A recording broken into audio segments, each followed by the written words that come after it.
Good morning, everyone. I'm Councillor Stephen Holliday. I'm the chair of the Etobicoke York Community Council. We have quorum.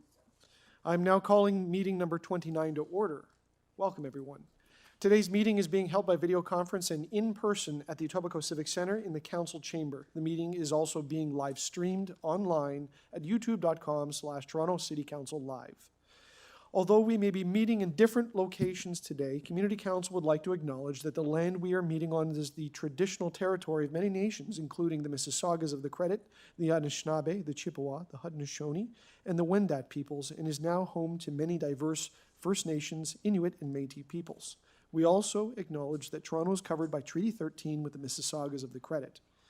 If you are registered to speak at today's meeting, please listen for me to call your name.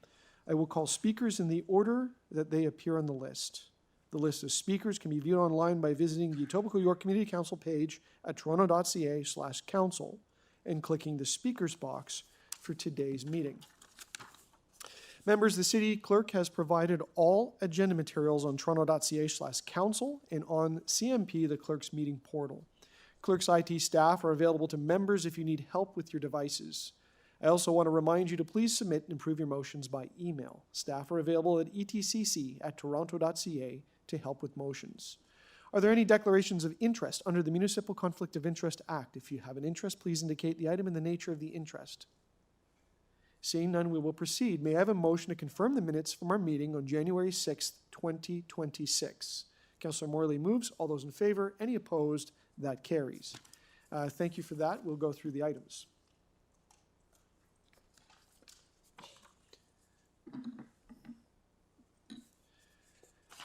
Our first item is EY 29.1, 250 Wincott Drive and 4620 Eglinton Avenue West zoning bylaw amendment application, a decision report that will be held for speakers. Our next item is EY 29.2, 2256 Lakeshore Boulevard West official plan amendment and zoning bylaw amendment application be held for speakers. All right. The following item is EY 29.3, 327 Royal York Road zoning bylaw amendment application decision report. That'll be held for speakers.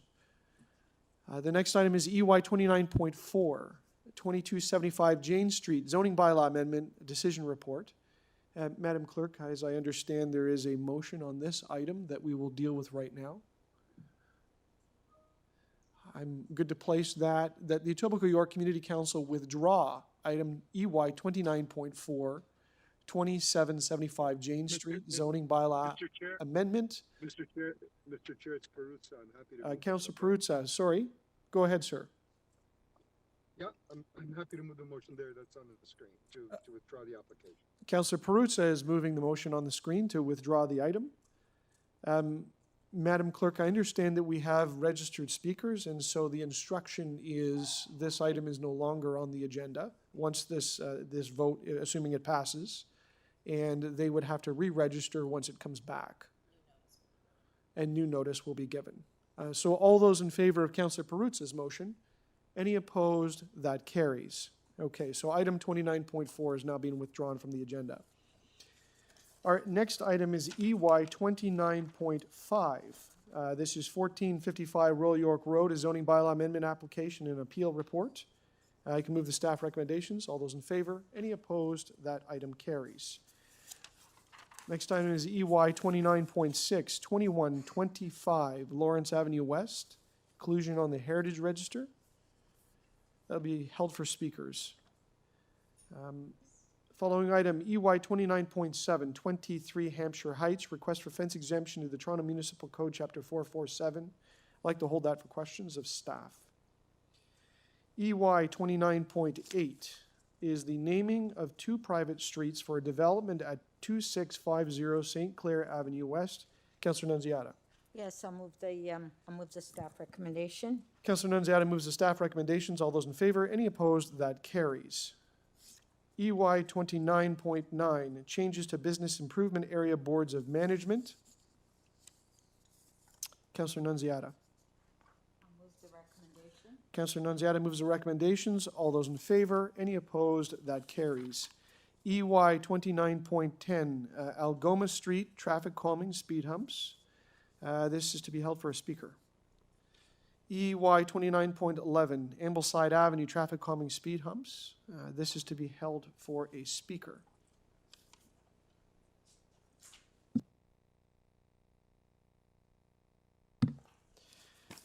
EY 29.12, Bexley Crescent traffic calming speed humps. Councillor Nunziata. Yes, thank you. And I do have an alternate recommendation. The staff can put it on the screen. Okay. The Etobicoke York Community Council authorized the installation of traffic calming three-speed humps on Bexley Crescent between Jane and East Drive, generally known as shown in the attachment number 1, drawing number TC 654, and attachment 2, drawing number TC 6541, dated January 2026 to this motion. All those in favor of the amendment? All those in favor of the item as amended? That carries.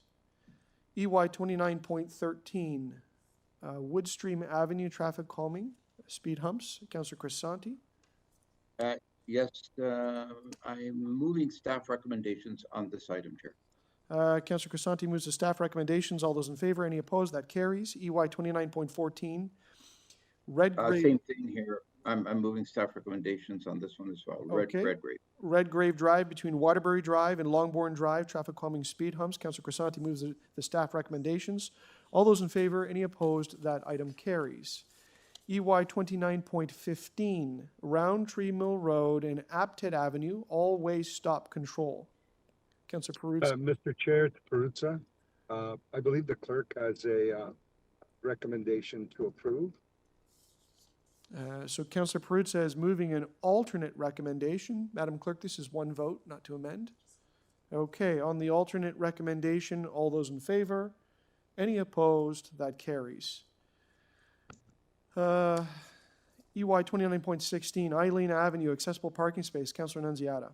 Yes, I'll move the staff recommendation. Councillor Nunziata moves the staff recommendation. All those in favor? Any opposed? That carries. EY 29.17, Delbasso Court, parking amendments. Councillor Crescent. I'll move staff recommendations. Councillor Crescent moves the staff recommendations. All those in favor? Any opposed? That carries.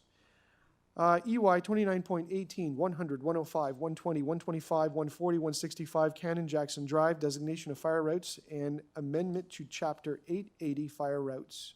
Councillor Nunziata. Yes, I'll move the staff recommendation. Councillor Nunziata moves the staff recommendations. All those in favor? Any opposed? That carries. EY 29.19, 50 Thomas Riley Road, designation of fire routes and amendment to Chapter 880 fire routes. Councillor Morley. Thank you, Mr. Chair. Moving staff recommendations. Councillor Morley moves the staff recommendations. All those in favor? Any opposed? That carries. Members, we have 3 items of business that are proposed to be added. And may I suggest, Councillor Morley, you move the first item to be added as new business. That is yours. It would be EY 29, which is 351, 353, 355, 357, 359, 361, 363, and 365, Royal York Road residential demolition application. All those in favor of adding that to the agenda? Any opposed? That carries. So that item will be held at the bottom of the list. The next item proposed to be added as new business is from you, Councillor Nunziata. That would be EY 29, which is 2270 and 2274 Weston Road, a residential demolition application. Motion to add it as new business. All those in favor? Any opposed? That carries. That will be added to the bottom of the list. And the third item of new business, also from you, Councillor Nunziata, is EY 29, 2277 Scott Road, encroachment agreement for a proposed elevator. A motion to add that on? Yes, I'll move to add that on. All those in favor? Any opposed? And that carries. Just to clarify, Madam Clerk, Councillor Nunziata, you move the second item as yours to be added, correct? Yeah. EY 29, 2270, and 2274? You added that as new? Yes, I did, Yeah, yes, okay. yes. Good. On that one there, I can actually dispose of. We don't have to hold it down? No? So we'll just, Can I dispose of it? No? Okay. okay, so we'll hold those and we'll All come right. back to them later in the meeting. Okay, folks, I know the weather is rough today, so I'll do my best to get you an efficient meeting. We'll get to our first agenda item, which is EY 29.1, 250 Wincott Drive and 4620 Eglinton Avenue West, zoning bylaw amendment application, a decision report. There are 3 speakers. Our first registered speaker is Louisa Gerardo from Richmond Garden Residents Association. And Louisa, before you begin, I have some advice from the clerk here. I'll just make an announcement. So this item is a continuation of the statutory public meeting that began on November 26, 2025. Individuals who spoke to the Community Council when the item was originally before us on November 26 may not speak a second time on the same item unless your comments are focused on the new information in the supplementary report dated February 6th, 2026, listed as item EY 29.1A. Thank you. Is Louisa available? Welcome, Louisa. You have 5 minutes. Okay, thank you and good morning. Can you hear me? Is this on? Yeah? Okay. Much better.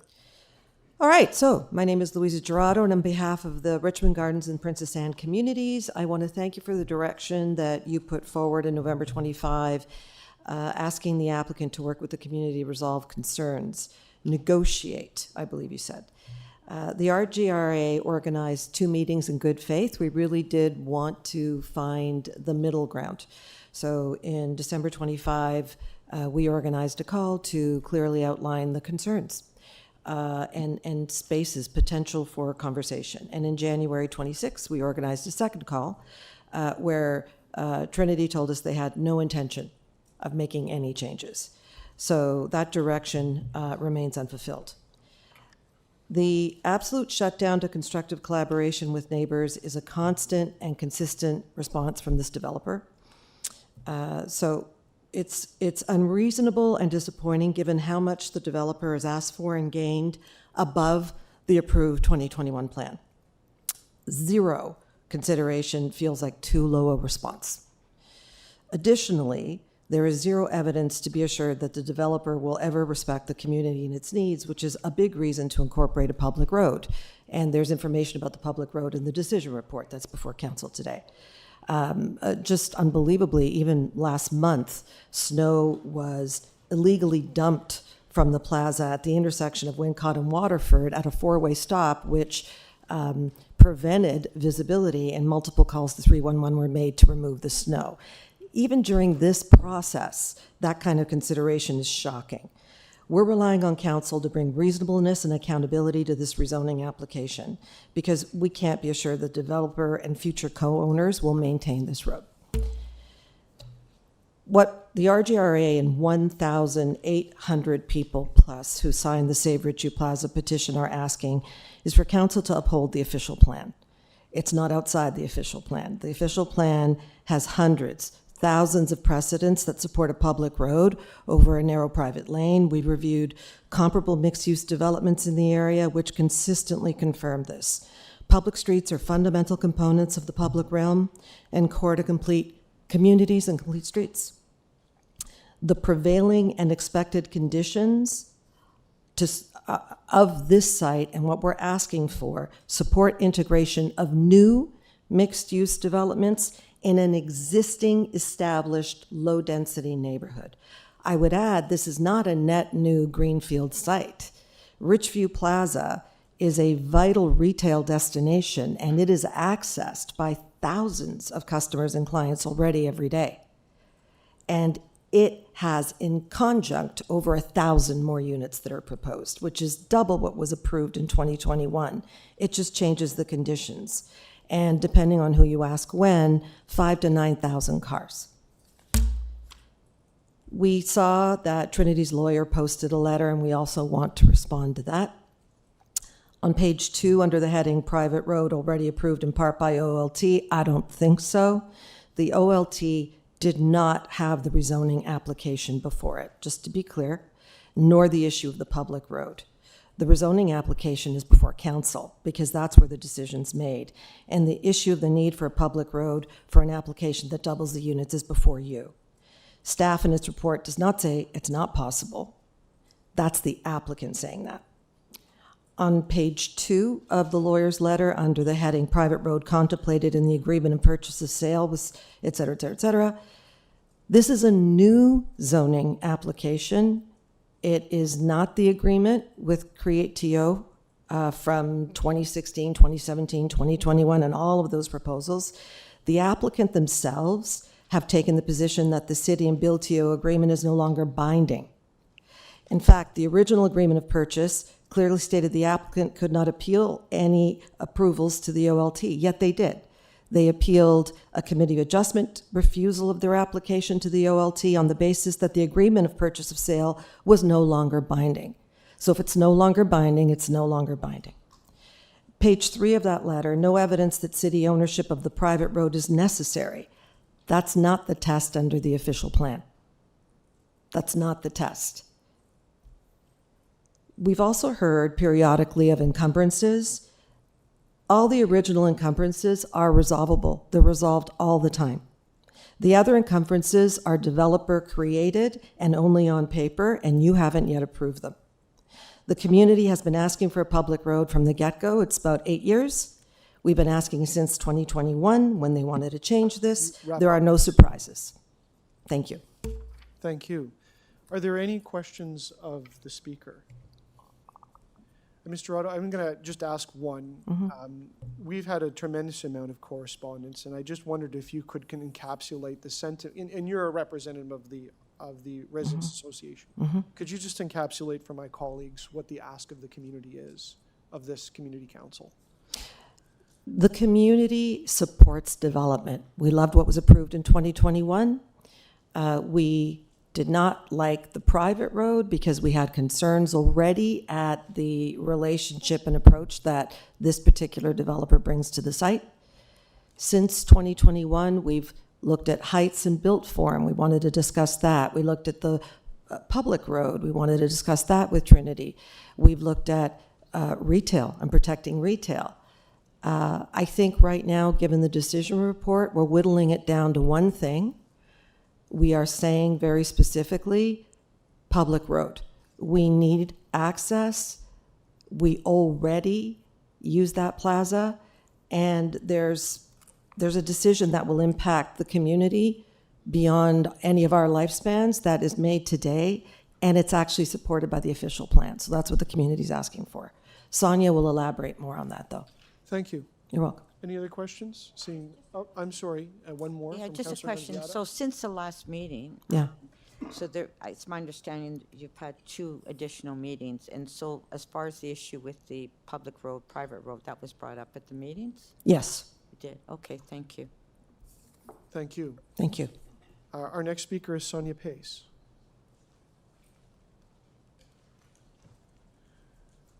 Welcome, Ms. Pace. You have 5 minutes. Thank you.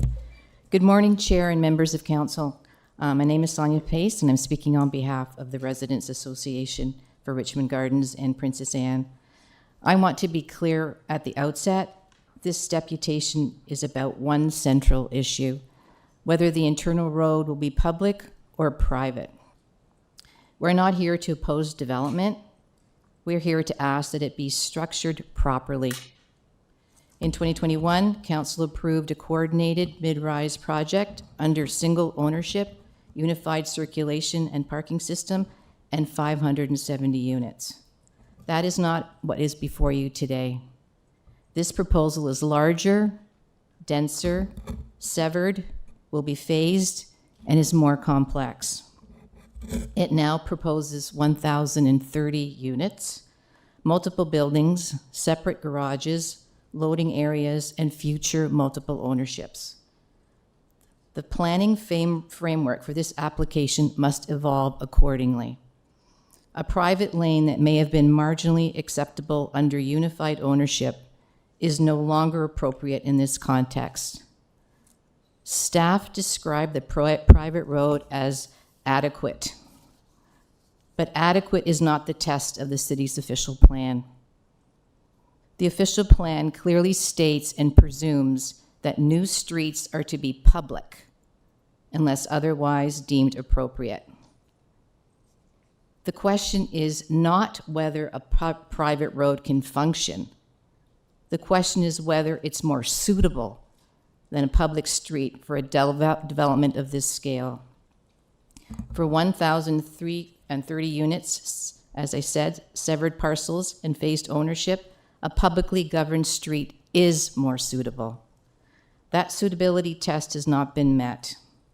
We are effectively being asked to rely on assurances that this private laneway will always function like a public one, that it'll remain open, that it'll remain safe, that it will always prioritize community access. But planning decisions should rely on structure, not assurances.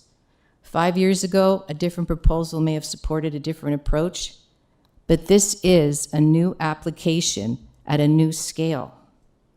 It's not too late. This development has not been approved. The underground garage for Building C is not even a part of the zoning bylaw before you. The structure of this site is still within your authority to shape. With respect, this is your decision. Staff provide recommendations. You determine the outcome. Staff have identified 2 possible public road options. This means it's feasible. Complex, yes, but it's feasible. And complexity should not outweigh policy. A public street signals permanence, it signals adherence to the policy, and it signals intent to support a complete community. In summary, we respectfully request that Community Council amend the draft zoning bylaw to require a 20-meter right-of-way, free and clear of encumbrances, together with appropriate setbacks for all 3 residential buildings to accommodate sidewalks, bike lanes, landscaping, and safe pedestrian movement, consistent with the official plan. Once the private road is approved, it cannot quietly become public later when the issues arise. It will define how this community functions for generations. We are not asking for something extraordinary here.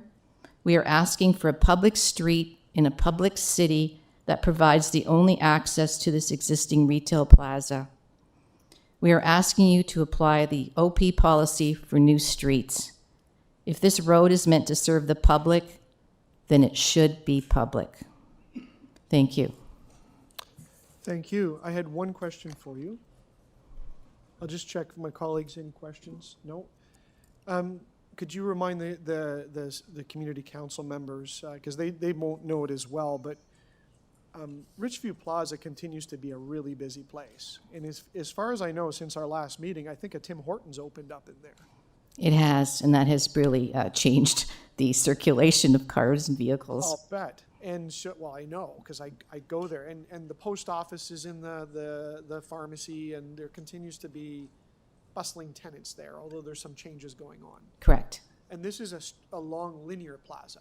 That is correct. It's not like a shopping center, but it's long, wide, sort of typical plaza that you find that supports the communities. And it's kind of the hub of the... It is. It's the only retail shopping center. Okay, thank you. Were there any further questions? Seeing none? Thank you. Thank you for joining us. Our next speaker is Barry Morrison. Barry's online. Good morning, Barry Morrison. It's Stephen Holliday, Chair of the Etobicoke York Community Council. Can you hear us?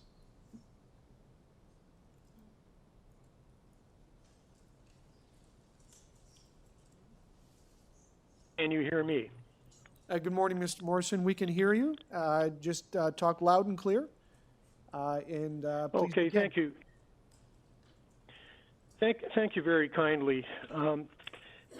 I think that you know the context in which I'm speaking. I am a retired planner, and I've had the privilege of being able to help both of these communities over many years now on this particular file, just simply as a volunteer.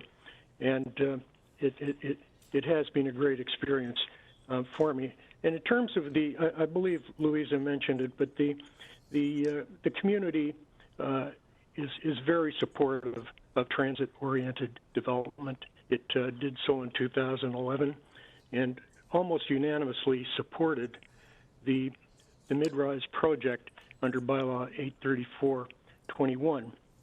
And that is in stark contrast to the current situation. The families in the area are very concerned about the public-private road, the continuance of the plaza. its ability to serve the broader community down the road, and of course to have access into it guaranteed.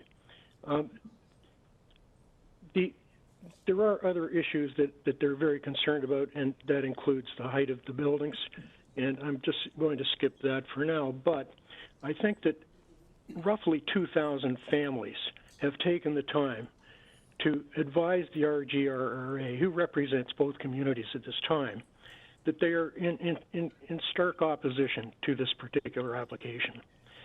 And that's a pretty serious disconnect when you compare it to the almost unanimous support they gave in 2011. And I just offer that for council to take into account, because they have been available throughout this application to discuss and consider changes with the developer, and they've not had any success whatsoever. On the public road issue, I couldn't agree more with the comments that have been made by Louisa and Sonia.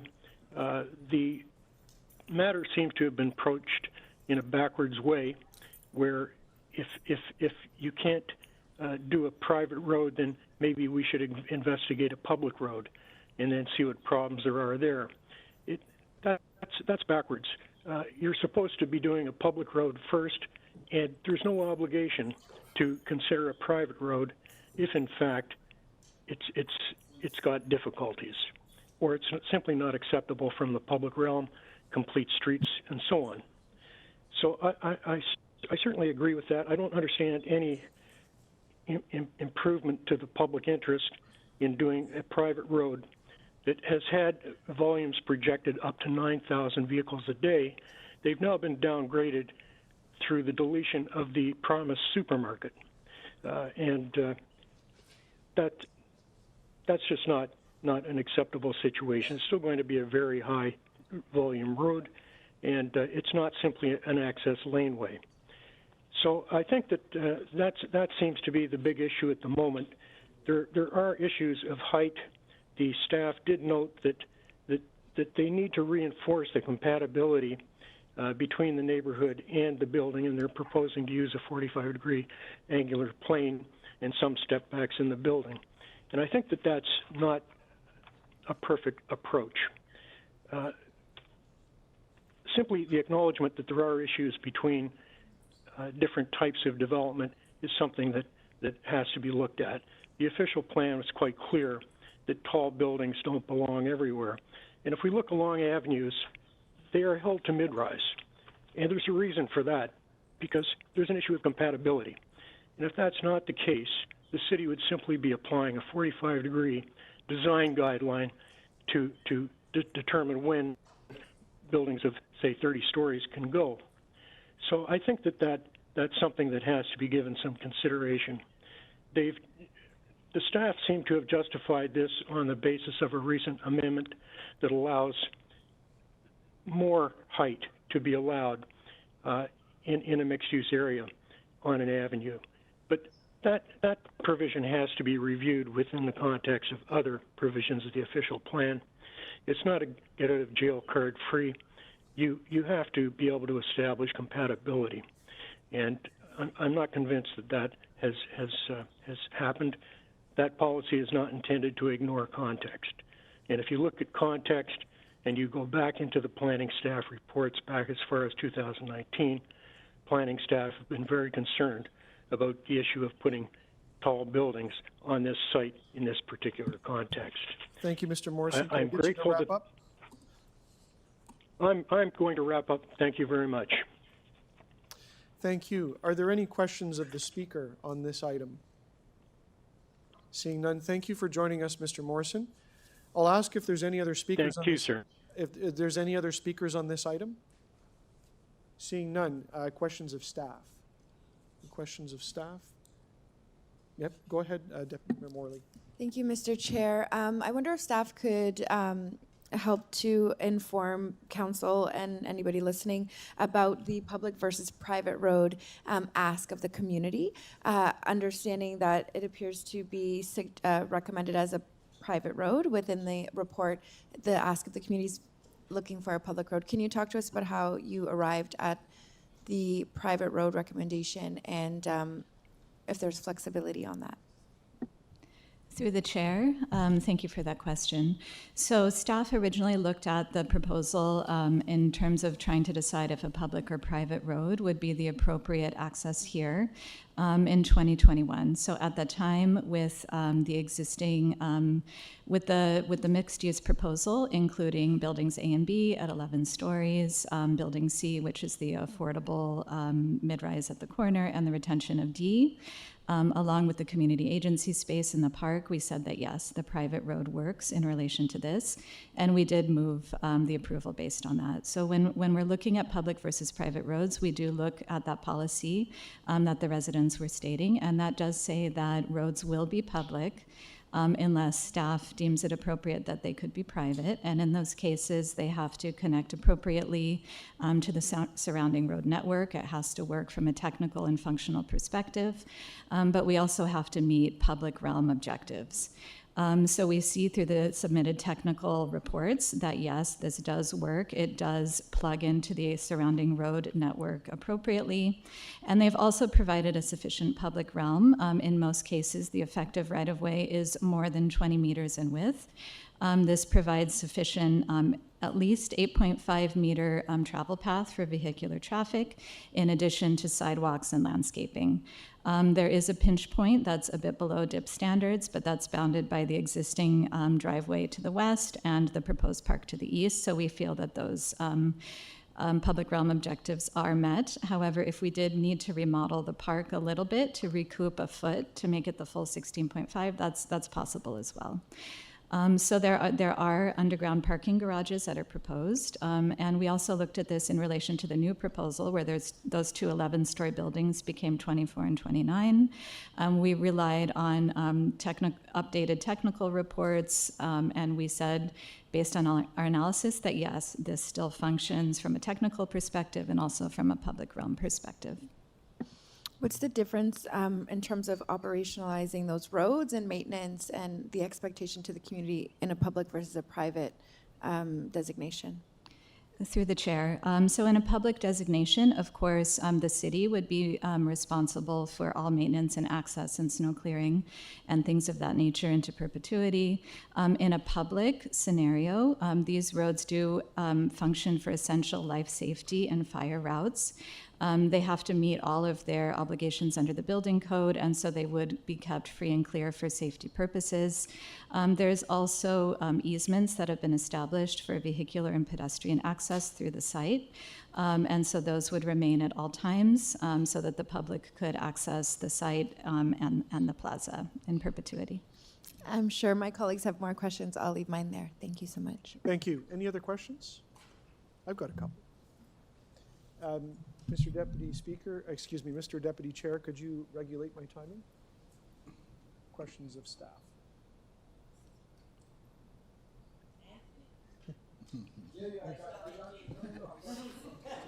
Go, start the clock. You're deep in thought, that's okay. Questions of planning staff. In the answers to Councillor Morley, the words regarding the public road is that staff deemed it acceptable. What do the words of the official plan say? Who deems it acceptable? Through the chair, yes. So we're perhaps I didn't choose the exact right word. Okay. So we've done our analysis, and our analysis that we present to you for your decision making authority. Our analysis says that yes, it's acceptable. But it's council that deems the road acceptable, right? I got a nod, so that's good. I just want to make sure that's a fine point. In evaluating the road, I think the words similar, equivalent, similar function came up. If there's a traveled portion of the road, you talked about there's a 20-meter right-of-way. You looked at the physical configuration of the road. So whether the city owns the asphalt or somebody else owns the asphalt at a particular point in time, if a car drives along it, your analysis is they're similar. I mean, that's logical, right? That's how I read that. That's what I'm understanding. central to my questions, this is what's before us. What I'm holding up is the bylaw. This is the attachment in the report. Like the report, there's the architectural drawings, which are, they're fancy and they show all kinds of stuff. But we're not approving the architectural drawings. We're not approving the colors, the finishes, and we're approving this, the bylaw. Through the chair, that's correct. Okay, and so what's in the bylaw? There's 3 maps at the back, and the maps, to me, describe boxes. They're probably cubes because they have heights on them, and they have setbacks, and there's configuration. So, this is central. This is the map in the bylaw. This is what we're approving today. Never mind all the pretty pictures. This is it. Yes. That's right. Okay, I'm right. And in the bylaw, there's a whole bunch of details, right? It talks about gross floor area, so many square meters. It talks about building A, building B, building C, how many dwelling units are in building C. So we're regulating that through this bylaw, and it goes on. It talks about the number of stories on the diagrams. It also talks about little things like encroachments. Here, in T, it talks about encroachments of canopies, awning, or similar structures with or without structural support can encroach by 3 meters. So, And here comes the question. and am I correct? I mean, these are all the little bits and pieces that are stored inside this bylaw. Like I read out pieces here. That's would be what's yes or before us no. today, these rules. Is that correct? Through the chair, yes. Okay. So, back to this public and private road, it really is only regulated by this bylaw. And these maps don't deal with anything below grade, they just deal with the boxes of things that are set back. That's the zoning bylaw. Through the chair, yes. Okay. One last question, Mr. Nicolucci, you don't have to get up, I think this is a straightforward one. 4208 Dundas Street, just down the road from here, we approved a public road as part of the development. I think it was a mixed-use development. The right-of-way width was 20 meters, does that sound about right? Sure, I believe so. And so that can accommodate, because that's what they're putting in here, that's what says the report, it accommodates a roadway and the city's right-of-way. Through the chair, in this particular case, there is a pinch point Okay, where we cannot accommodate a standard dip standard public right of way. okay, The difference is about a foot more or less. okay. And And, this- and if I can just clarify that difference in foot that I was talking about allows for a 16.5 meter right of way, not a 20 meter right of way. Okay, but 20 meters is about what you're looking for. It's not gonna be 6 meters, it's 20. That's the 20 meters, we have dip standards through the chair. We have Yep. dip standards that allow for a public right of way to range in width from 16.5 meters to 20 meters. I'm glad you brought up the DIP standard. That's these things. These are from November 2005. And it says policy and standards for public, local, residential streets. And it talks about things like mews, laneways, and it lays out a bunch of standards for different configurations, different rights of way. Through the chair, that's correct. 3.7 says, creation of public streets. Public streets will be generally created through a plan of subdivision. And there's all kinds of performance standards in here. So this is the DIPS thing you're talking about. But if I read the report, it was talking about residential developments. And I think when it really talked about mews was like townhouse developments. That's where this came from, right? Where there was private roads. Through the chair, so you are correct, Counselor, that the DIP standards primarily considers residential local streets. We use that as a basis Okay. to set public road standards regardless of whether the proposal is a residential, strictly a residential proposal or not. That's the basis that we start with, and if we determine we need a wider right-of-way for a public road, given the specifics of a development, then we widen it accordingly. Thank you, and I'm out of time. Thank you, Mr. Vice Chair. Members wishing to speak? Oh, I'm sorry, please go ahead. I have this public and private road. Excited. Yeah. I'm glad you're excited. I just want to get back to this public and private road Go ahead, issue. Counselor. So the applicant, does the applicant have any issues with private or public road? Through the chair. So there are 2 options in the supplementary report that talk about how a public road could be placed on the site. I'll focus on the one that involves a subdivision. So that's creating a above and below grade condition that's free and clear of encumbrances. So that means that the existing, the applicant does have a NOAC approved for the parking garage of Building C. That would have to be redesigned and pulled back out of the right-of-way, and also the underground parking garages for Buildings A and B, which are under your consideration, would also have to be redesigned and pulled back, among many other steps that are outlined in the supplementary report. But it's possible. Yes, it's possible. It's possible. So if the council today moves a motion for public rather than private, then the applicant will have to readjust, right? Through the chair, I do think that it's technically and administratively possible. There is an approved NOAC for Building C that the applicant has in line with OLT approvals, and that does have an underground parking garage under the right-of-way. And I would have to pass that to my legal colleagues to ask how to manage that. Well, since the applicant has come back from the original application for more density and redesign to actually the application, so the applicant has to do it again, right? If it's a request from council. Through the chair, that's correct. Thank you.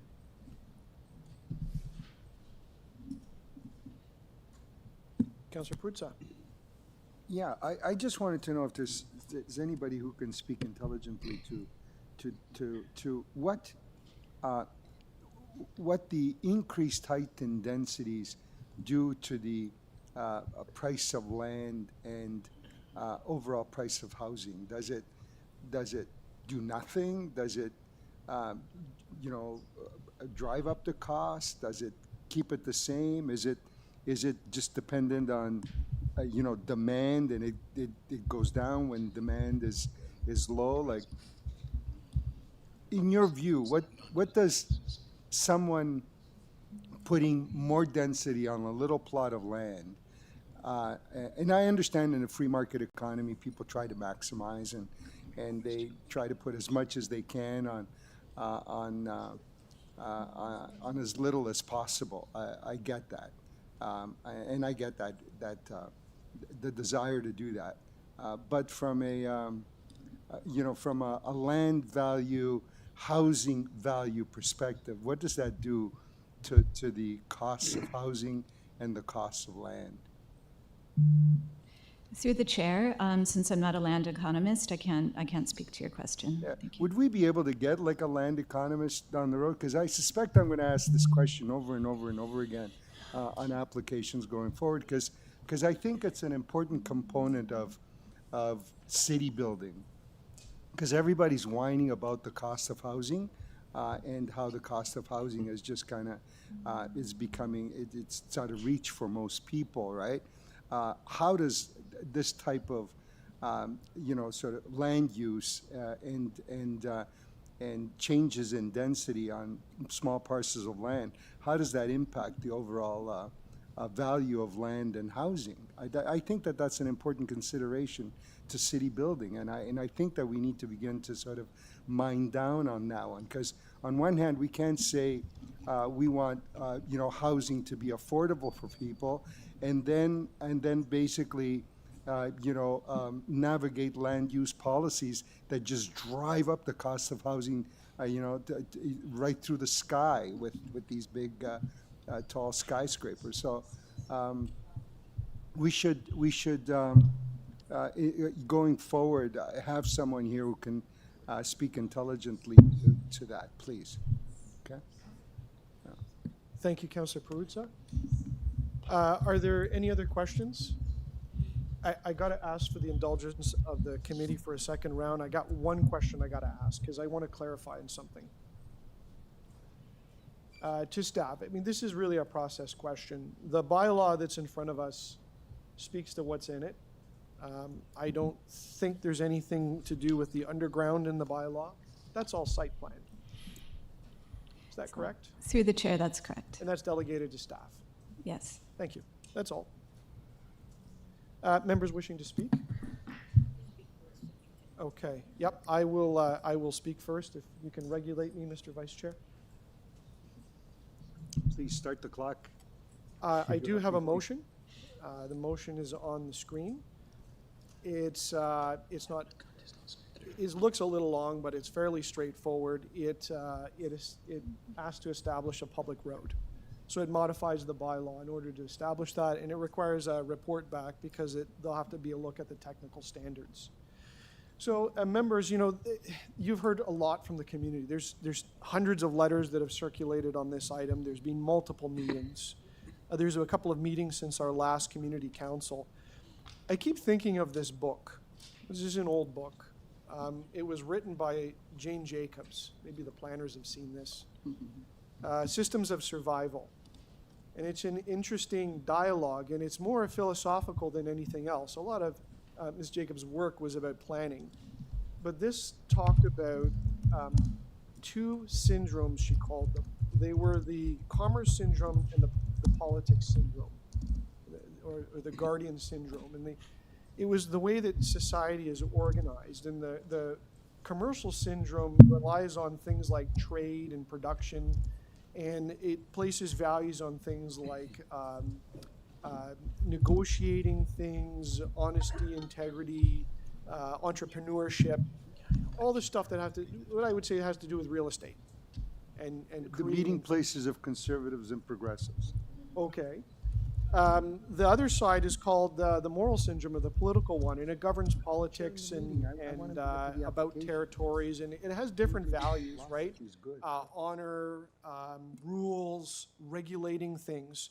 But the key point of Ms. Jacobs was that when you mix the two concepts together, sometimes there's undesirable outcomes.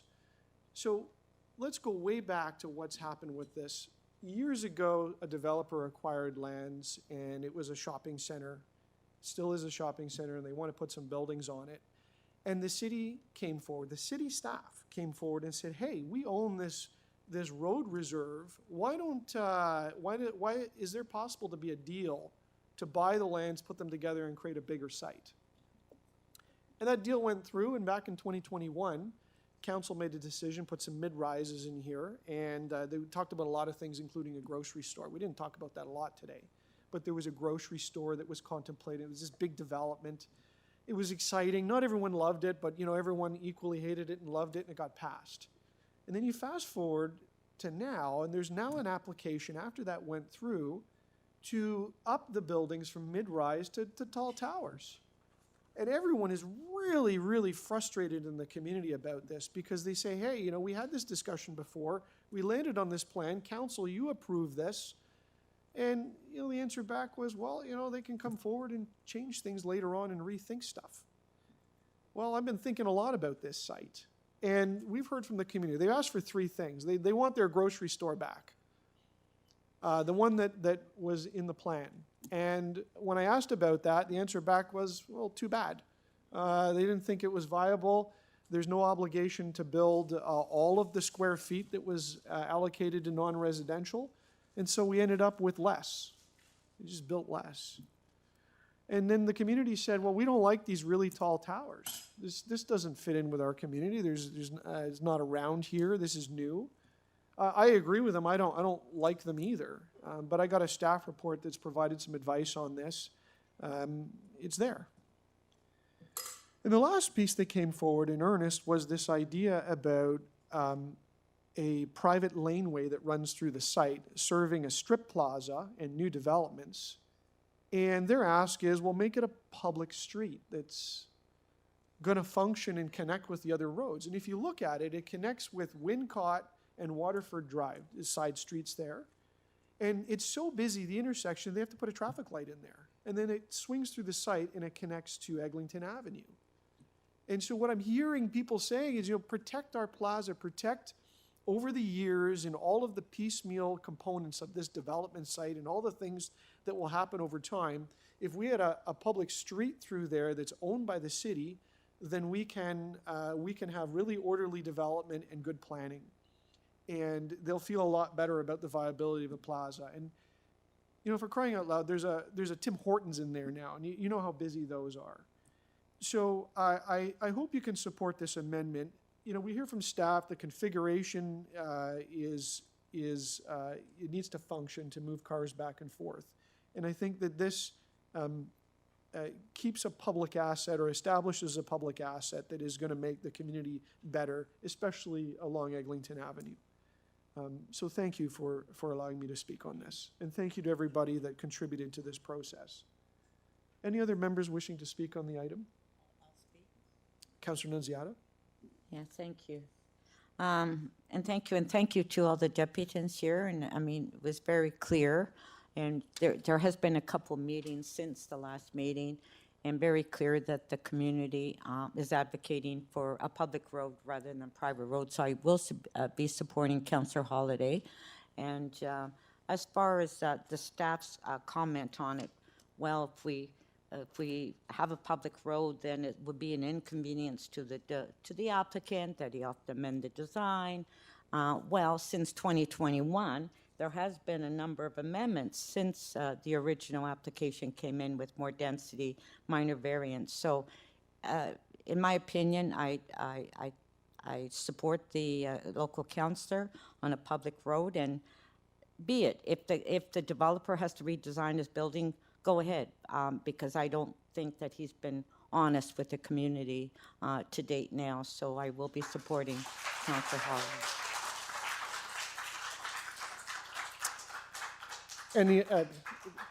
I have to remind everyone, I understand the passion in the room, but we just have to not applaud. Deputy Mayor Morley?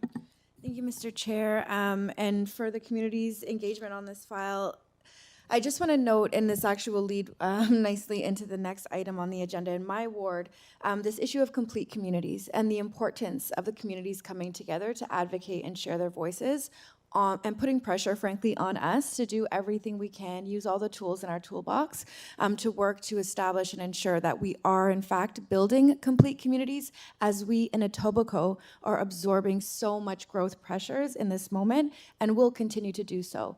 It's a really big moment of shifting what the traditional Etobicoke experience has been for so many of us growing up here, and I know over many generations. And we have, frankly, less and less tools in our planning toolbox under this provincial government and with all of the legislative changes. So coming together, working together closely with your local representative to get those little wins, because as we know, the heights and densities are permissible under this current legislative environment, but where we can find wins to secure green space, to just secure public roads and other amenities that supports a complete community, we need to continue to do that work together at the municipal level. So I will also be supporting the councillor with this ask, appreciating there will be some work for the applicant to take back, but in a moment where the communities are frankly left holding the bag and we're not seeing growth pay for growth, we need to continue to have this opportunity as the local community council, and I appreciate the local council for the leadership on it. Thank you. Are there any other speakers to this item? Seeing none, on the amendment, all those in favor? Any opposed? That carries. On the item as amended, all those in favor? Any opposed? That item carries. Thank you. Our next item is EY 29.2, 2256 Lakeshore Boulevard West, official plan amendment and zoning bylaw amendment application decision report. We have two speakers, and perhaps we'll just pause for a moment, and I know there's a lot of people in the room. We'll just give them an opportunity to make it their way out.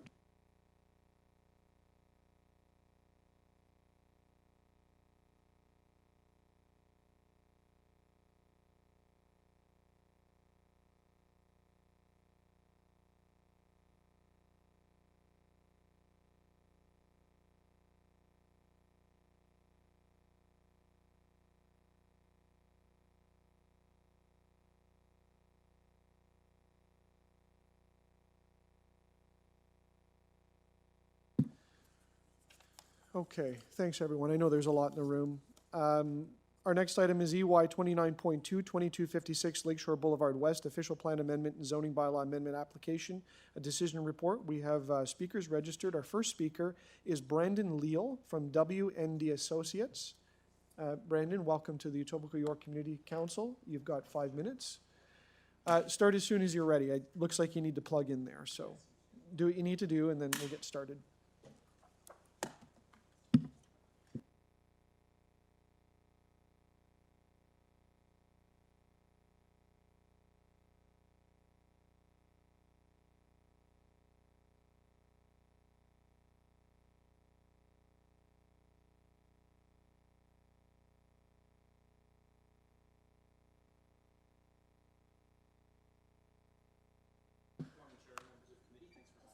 Yeah, your mic's not quite on.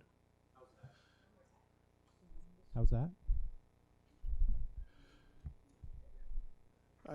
Just bear with us, because we won't hear you on the broadcast. For sure.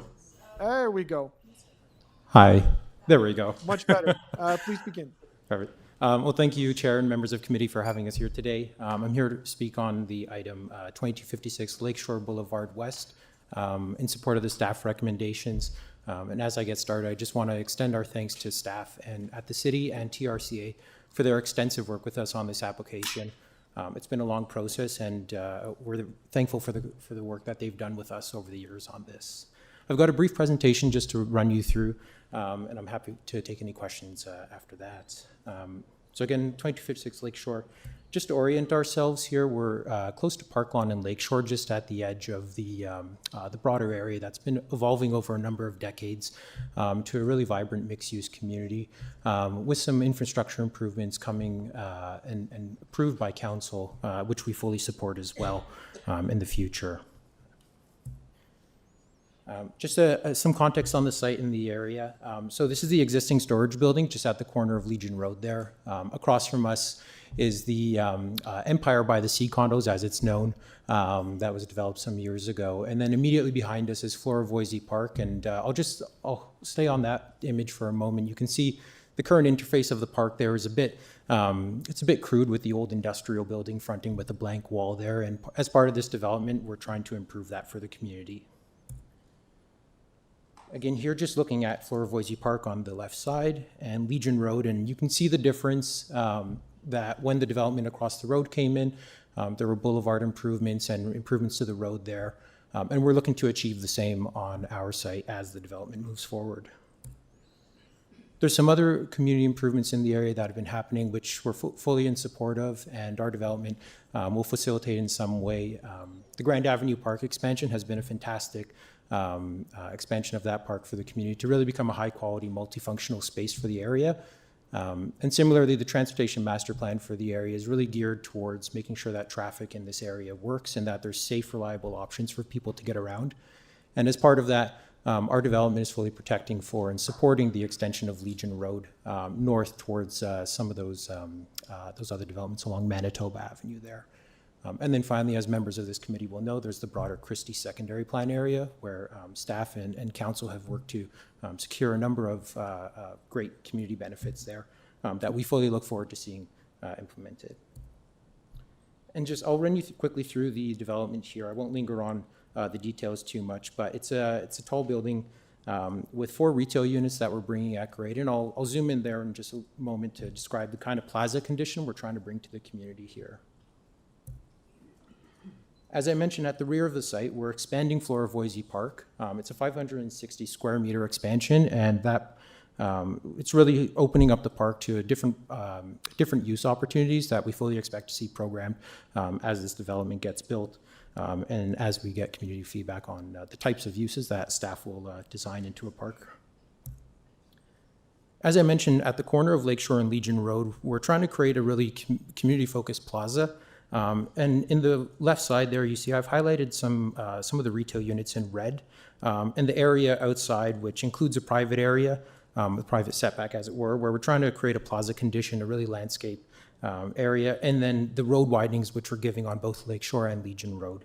And we fully see that as a place where it can be programmed to accommodate a range of things from the transportation plan and also community-focused landscape design. And finally, again, I'd like to extend our thanks to TRCA and city staff for working with this, just to manage a spill condition that currently occurs on Legion Road when we're talking about the Hurricane Hazel type of very rare 1 in 350-year flood condition that happens. And through our development, we're incorporating a regrading solution that seamlessly blends street beautification, a parkland dedication, and protects for that future Legion Road extension that I mentioned earlier. And so we're looking to bring these improvements together with the development in support of building the kind of community that members of this committee and council fully support. And with that, I'll pause for any questions that folks might have. Thank you. Questions of the speaker. Councilor Morley. Thank you, Mr. Chair. Through you, thank you for joining us, Brendan. Thank you for taking us through the presentation and highlighting some of the really great work that's been done through the process. As I'm sure you are aware, I do have some concerns, not necessarily about this application itself, but about the wider context. So I just had some really quick high-level questions for you, and I will be expanding some questions for staff as well. What's the total number of units proposed here in this building? It's 575 units. 575 units. How many spaces of parking are contemplated here? We're looking at, I believe it's 393 spaces. 393. What are the total number of potential individual? I know that's a tough question, but like, what's the anticipated population in the building based on the 575 units? I'd have to double check, but I believe it's in the order of, in the order of 1,000, maybe. Yeah. Sounds about right.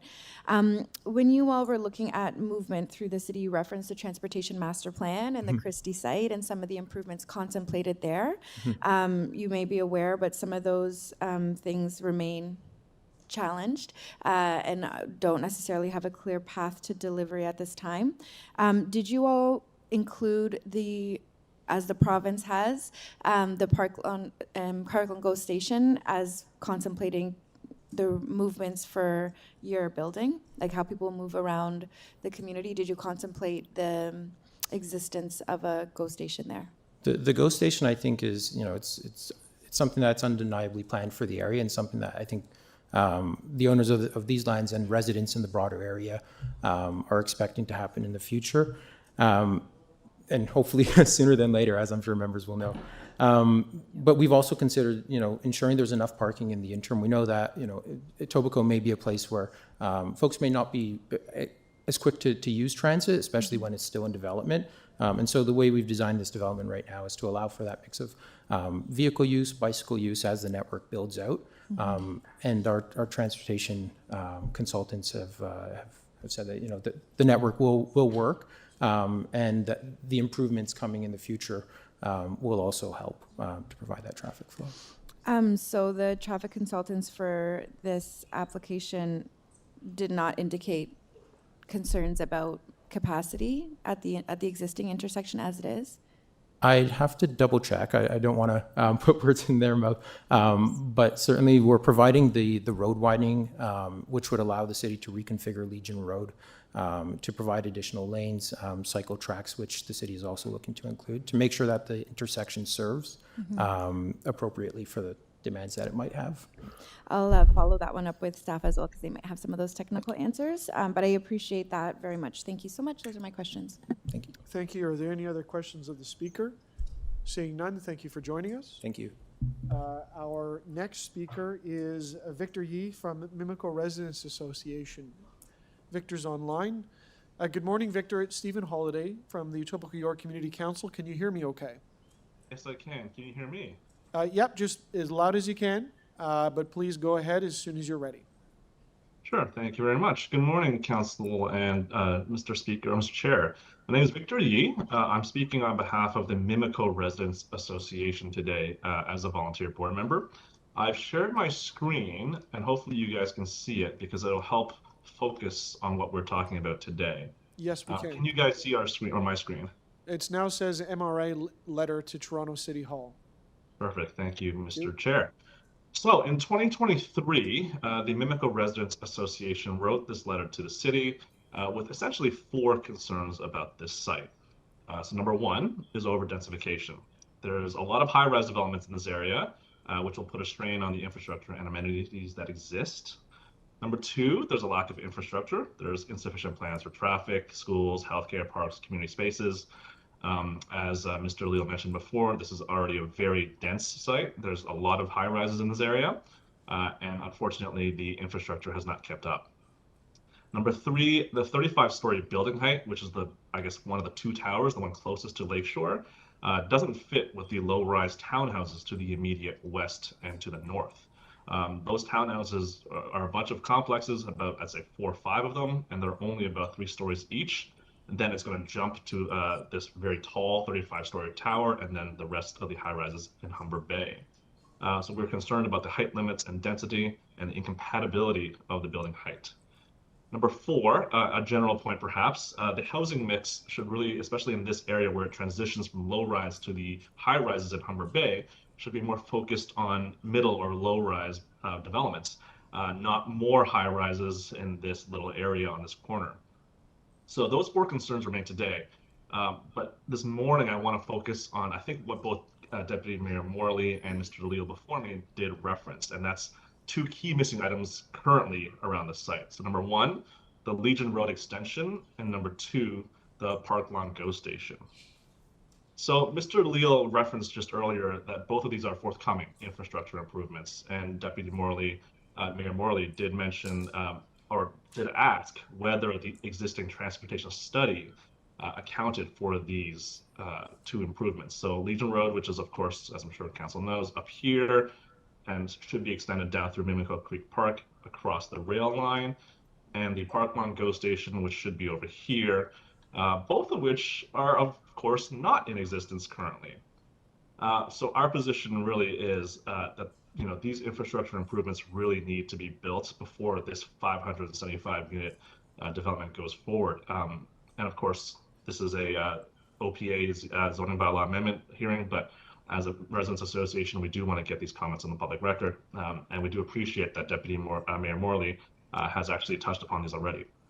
So firstly, as Deputy Mayor Morley mentioned, the transportation impact study by LEA was written in 2022, and that was before all the full return to office mandates were in place. This was just after COVID kind of subsided and things were slightly returning back to normal.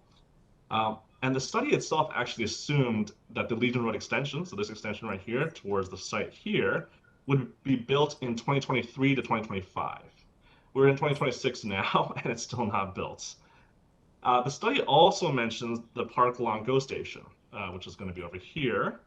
And unfortunately, it doesn't look like that's going to be built anytime soon. The developer is, as I've heard, not moving ahead with this project very quickly because of course, the real estate values plummeting in today's market.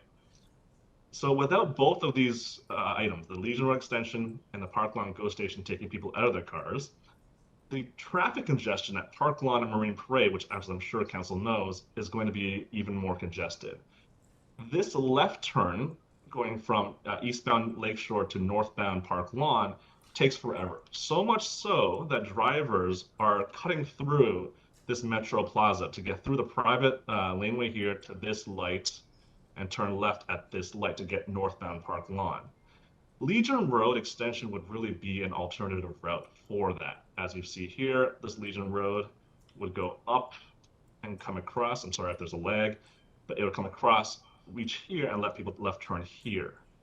That has to be built first before the 400 or 1,000 residents in this site move in, essentially, because the traffic congestion along this stretch from Legion Road to here to turn left at Park Lawn will get even crazier than it does now.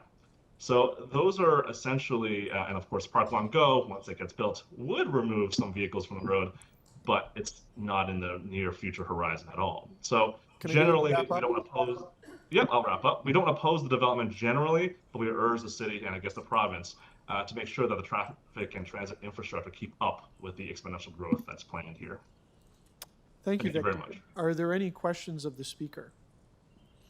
Seeing none, thank you for your presentation. I will ask if there's any additional speakers on this item. Seeing none, questions of staff. Councillor Morley. Thank you, Mr. Chair. Good morning, colleagues. Thank you for joining us today. I wanted to just pull the thread a little bit further to the questions that I posed to Brandon earlier about the transit network, the existing network. We heard in detail from Brandon from the Mimico Residents Association about some of the existing capacity limits that we're experiencing as a community already. Can you tell us about whether or not the traffic studies and proposed impact studies contemplated or included the Park Lawn GO station or other higher order transit in this case? Based on the traffic impact study that was submitted for this proposal, in terms of the impacts that the site will have on the area road network, the GO station and the Legion Road extension were not included. I would also add that the trip generation estimates that were developed for this proposal were based on surveys that were done for 9 proxy sites throughout the city. Those proxy sites were compared to this proposal and were determined to be roughly comparable to what the proposal is in terms of marketing scale and whatnot. So the trip generation estimates were based on proxy site surveys that were undertaken at those locations. And what was the trip generation at peak periods? I believe, I just got to check here for a second. I believe the net new trips for the proposal are 54 new trips in the AM peak hour period and 67 new trips in the PM peak hour period. Now, that does take into account some removal of trips, a very minor amount of trips that are currently generated by the current uses on the site, somewhere in the order of 10 to 15 trips. So those trips were removed because obviously those uses will no longer exist. But those numbers of 54 two-way trips and 67 two-way trips do reflect the removal of those trips, plus they were based on the proxy site surveys that I was referencing earlier. Okay, and also from a 2023 study versus 2026, where we're now back to work mandates, there may be a little bit of fluctuation in terms of what we looked at previously. Is that a fair assessment? Not in terms of estimated trips. The estimated trips for the project will be the same. Maybe there's a little bit of change in terms of existing traffic volumes on the roadway, but in terms of estimated trips, they're going to be the exact same. Okay, I'm going to pivot really quickly, and Luigi, forgive me, you might not have the answer to this question, but can anybody here from the staff side speak to the timelines related to the Legion Go extension?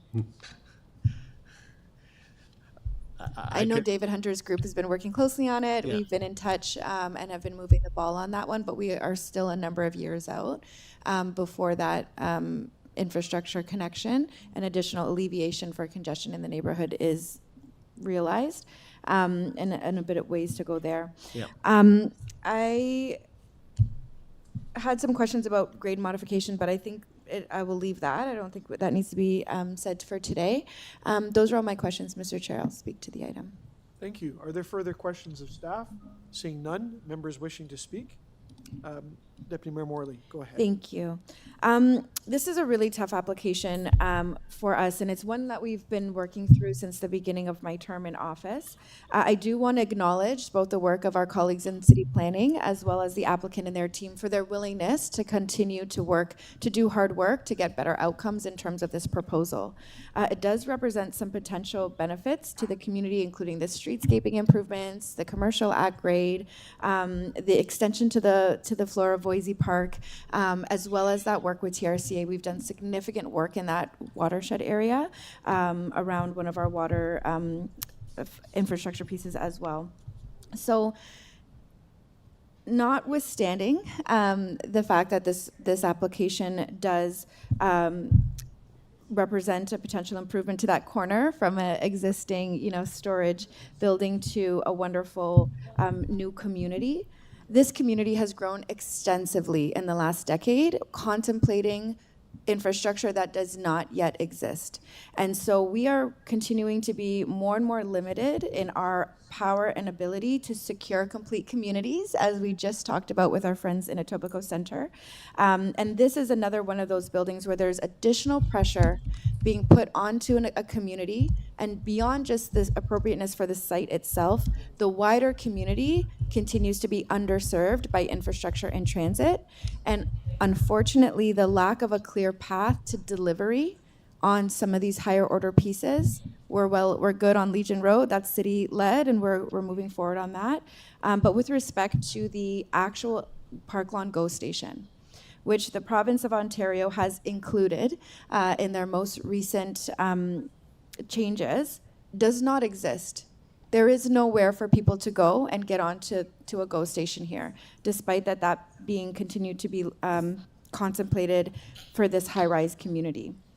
So this community needs to be supported by higher order transit, as it states in the Park Lawn Lakeshore Transportation Master Plan that we heard referenced as well by the MRA, and as well in the Christie Secondary Plan. It's more than just transit. There are schools, community spaces, and other pieces of infrastructure that underpin a complete community in this high-rise area that are not set for delivery anytime soon. As the local councillor, I cannot support continued growth of the Humber Bay Shores community until there's a clear plan and we can have confidence that that is moving forward in order to support the continued growth here. We've absorbed a lot. There's a huge amount of bottlenecking, a lot of transportation-specific challenges, and I cannot in good conscience make those worse by approving this application here today. Again, as the local councillor, I will not be able to support the staff recommendations to approve this, despite appreciating, again, the good work there. And I will be asking for a recorded vote on this so I can be recorded in the negative. Thank you, Mr. Chair. I'd appreciate that. Other members wishing to speak? Seeing none, Madam Clerk, I will only speak to move the recommendations. On the recommendations before us, all those in favor for a recorded vote? Recorded vote on adopting the recommendations in the staff report. All those in favor? Councillor Nunziata, Councillor Holliday, Councillor Crescent. All those opposed? Councillor Perruzza, Councillor Morley. The item carries. Thank you. Our next item is EY.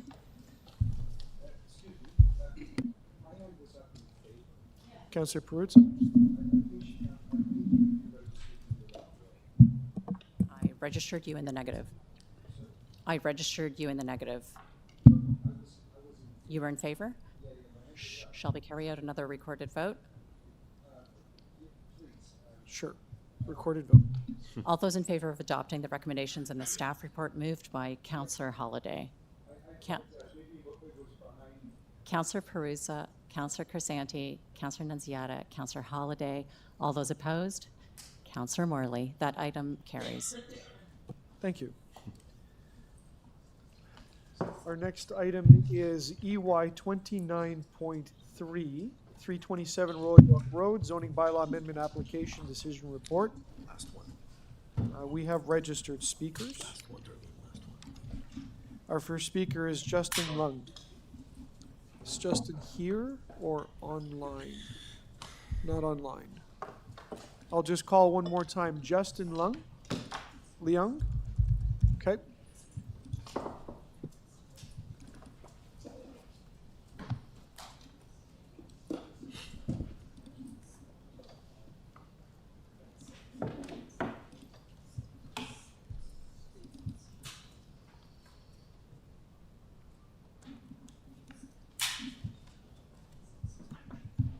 Okay, the clerks are just going to do a procedure before we move on to the next speaker to identify someone online. Okay, online, we're unmuting Kimberly.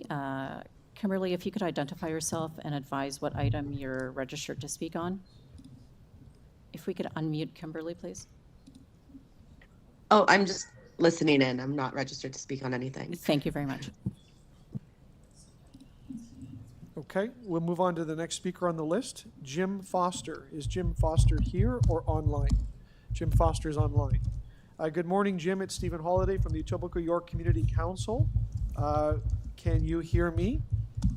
Yes, I can hear you. Great. We can hear you very well and see you now. You have 5 minutes. Please go ahead. Thank you very much. Greetings to you as the chair and to the council. I represent the Municipal Residents Association wanted to give a quick history. In 2023, Metrolinx and Infrastructure Ontario advanced a transit-oriented community concept for this site that aligned increased density with meaningful community benefits, including affordable housing, a fully accessible GO station, and a new bridge over Royal York Road. Our association supports high-density development on underutilized transit-oriented land. However, growth must be accompanied by infrastructure, by community services and housing options that serve residents across all income levels. So we struggle to understand why the province granted the landowners requested zoning changes while making no noticeable effort to revive or replace the TOC framework it had previously promoted. Mimico GO Station remains non-compliant with the 25 AODA obligations with no public timeline for compliance. Pedestrian and cyclist safety at this location remains a serious concern to us, and the need for affordable housing and transit-aligned planning in South Etobicoke is unchanged. We thank Deputy Mayor Morley and her team for re-engaging with the community and listening to our concerns, and for restoring constructive dialogue after a prolonged period of uncertainty. While we remain disappointed with the current iteration of the plans, we acknowledge that this is an improvement from the initial submission and will support the city staff's recommendation to approve the architectural plans dated December 17th, 2025, in the assumption that the following statements in that plan are maintained. Pedestrian elevator from Royal York Road to Mimico GO Station to be paid for by the developer and not from the community benefit charge. That pedestrian access to the Mimico GO Station is through the site, is maintained. That continued monitoring and improvements to the Royal York Road and Judson Road intersection to reduce pedestrian and vehicle incidents, including limited access to the proposed drive aisle into the development, which is right in front of that, just up from that intersection. Also to sustain a minimum 10% of 3-bedroom units, also to maintain a minimum of 233 square meters of non-residential area, also to maintain a minimum of 100 square meters of POPs, also to maintain a minimum of 4 on-site pickup drop-off spaces, which happen to be right in front and very close to that intersection, and then minimum 20 meters separation between the towers. And also that all improvements to the current city infrastructure be required as a result of the increased density that must be completed prior to occupancy and paid for by the developers. These are statements in the current plan we support as long as these continue to be sustained. We wanted to remind the council that everyone here that a cyclist was killed by a motor vehicle at this intersection in 2020, and that multiple incidents have occurred there in recent months. Given this history, we request that the city require the developer to ensure the safety of residents traveling to and from the GO station, including safe access along Royal York Road, safe pickup and drop off, and safe construction conditions during the construction at all times. In closing, residents recognize that change is coming to Mimico. What matters to us is that growth at this site is delivered safely and in ways that reflect what is important to the Mimico community and South Etobicoke region. Thank you very much. Thank you. Are there any questions of the speaker? Councillor Morley. Thanks so much, Jim. Good morning. Appreciate you joining us today and representing the MRA. Just wondering if you can speak to what it would mean to the community to see a project advance on this site after all of the starts and stops and the history of a hole in the ground. Can you provide a little bit of color from your perspective and from the MRA about just the benefit overall of having an application moving forward on this site after all this time? Yes, the benefits would be incredible. We have gone through 2 foreclosures, and now about 10 years later, still a big hole in the ground with large barriers around it, right beside the walkway and the laneway going to a Mimico GO station that is underdeveloped, that continues to not serve well the community. So there are just multiple dangers and concerns with that site, and it would greatly benefit our community to see this project go forward. Awesome. Thank you so much for that, and thanks again for all your good work and engagement along the way. I'll leave it there. Thanks, Mr. Chair. Thank you. Any other questions of the speaker? Seeing none, our next speaker is Tom Giancos from Kingshead Capital. Welcome, Tom. You have 5 minutes. Good morning, councillors. I want to start off by saying, so Tom Jankos, Kingset Capital. I want to thank staff. Andre and Vanessa were absolutely fantastic to deal with on this file. Long and sordid history on this site. It was subject to an MZO that circumvented the municipal planning process and had two large towers with a massive podium on the site. We were lenders on the site to Van Dyke Developments. Van Dyke unfortunately went bankrupt, and we were left with a site that had a hole in an MZO on a project that no one could really build based on the way it was designed. So we worked hard with city staff and with the councillor's office. We came in with an application. Both staff and the councillor's office and the Residents Association asked us to meet some minimum requirements regarding providing Metrolinx with a future access point to their station, providing an elevator to help facilitate some of the issues with its accessibility for the general public through our site to the Metrolinx station. So we've done a bunch of things. We've introduced some open space, etc.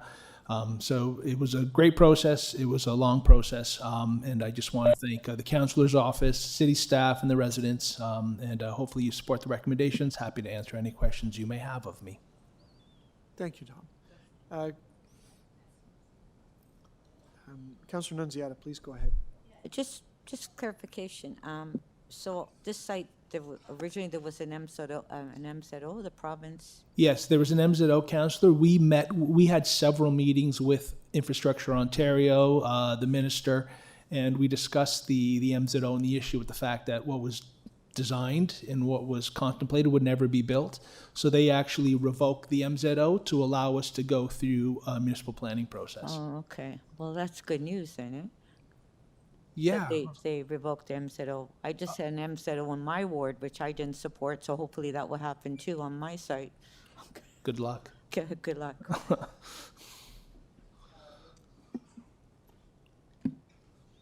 Deputy Mayor Morley. Thank you, Mr. Chair. Good morning, Tom. Thanks for joining us today. This is a tough question, and I hate to put it to you, but we just spoke and heard from Jim about the importance of the site moving forward, and you gave a bit of that history. Yes. Presuming we move forward with staff recommendations today and the approval on this site, can you give us a little bit of insight into the likely timelines here? Right. I know it's a tough question. Here's my crystal ball answer. Right now, we are actively building rental housing. That's all we're building right now. We're building a project in a Council Holidays ward in Valhalla. So that's one of the only active rental housing projects we're doing in Etobicoke with affordable housing in it. Mm-hmm. It's all market dependent. We want to move as quickly as possible. And what we're doing here is we've created a site that can be severed into two separate sites. It can be actually executed a lot quicker and more efficiently than what was contemplated in the MZO. So I think doing all of those things will help push this thing along, but it's all market dependent, Councillor, and hopefully the market picks up in the next year and a half. Yeah, thanks for that. Those are my questions. Thank you. Thank you. I will ask first if there are any other speakers. Thank you, Tom. Any other questions? Seeing none. I will ask if there's any other speakers in this item. Seeing none, I will go back to the top of the list. Justin Leung.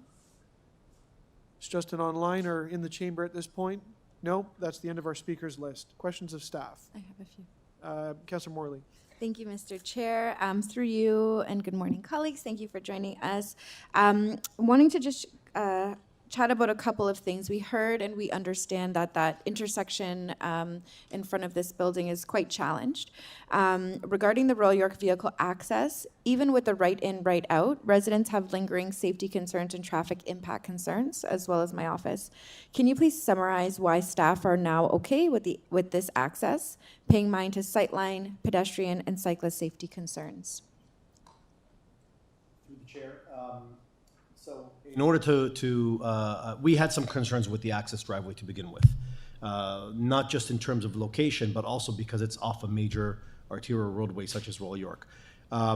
In discussions with the applicant and their retained transportation consultant, they addressed some of those concerns. One of the ways they addressed those concerns was by providing a sightline analysis of the driveway to make sure that there's adequate enough sightlines to allow for the driveway to function safely.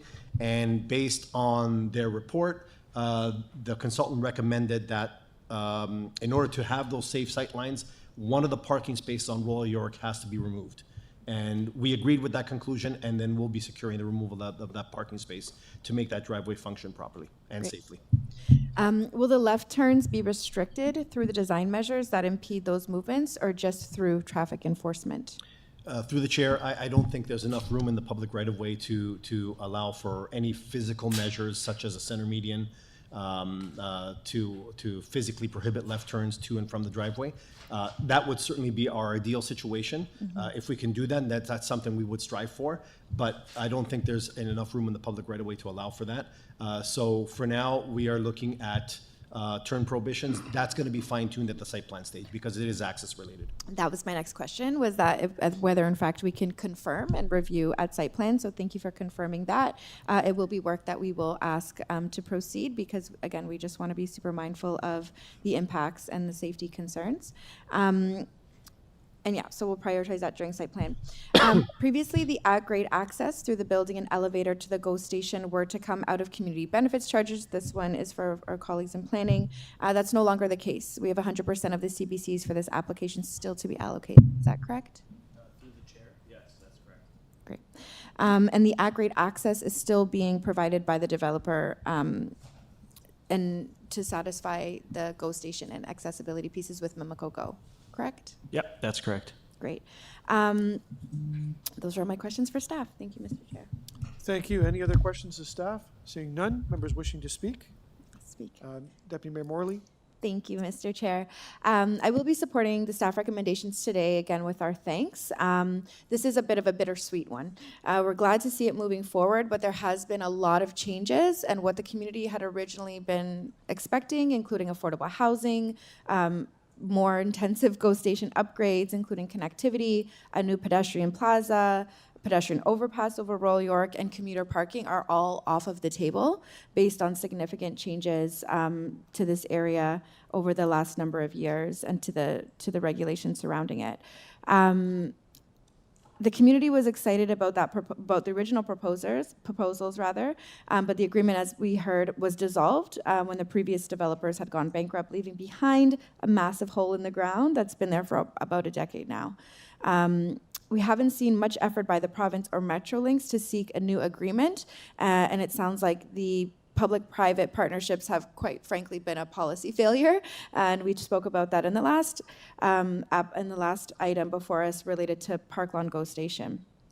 A lot has changed in the provincial planning environment. Yeah, it sounds like I'm going to have to read this book from Councillor Holiday here.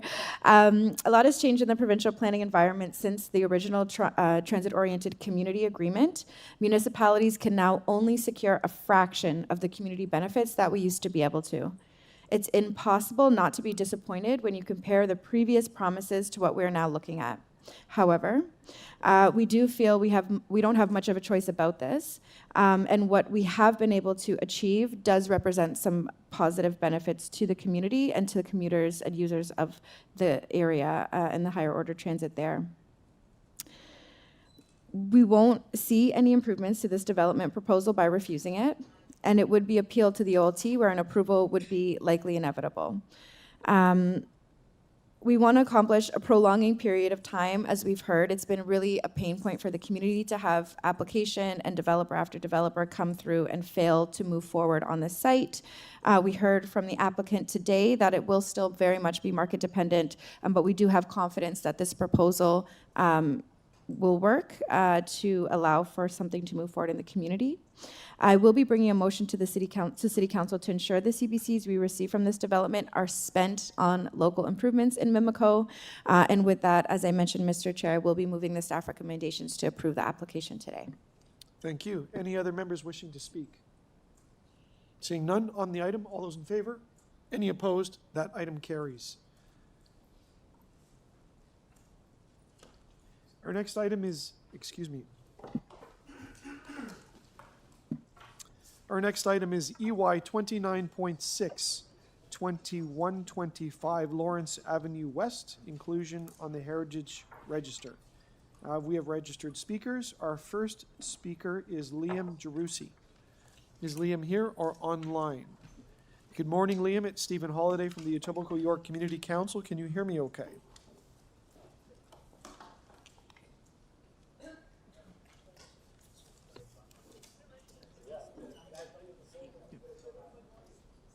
Liam, we can't hear you.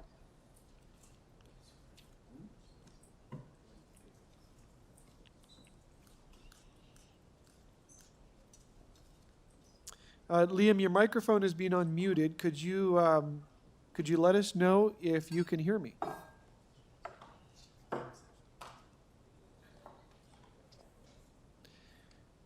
Okay, Liam, if you can hear me okay, there seems to be a problem with the sound.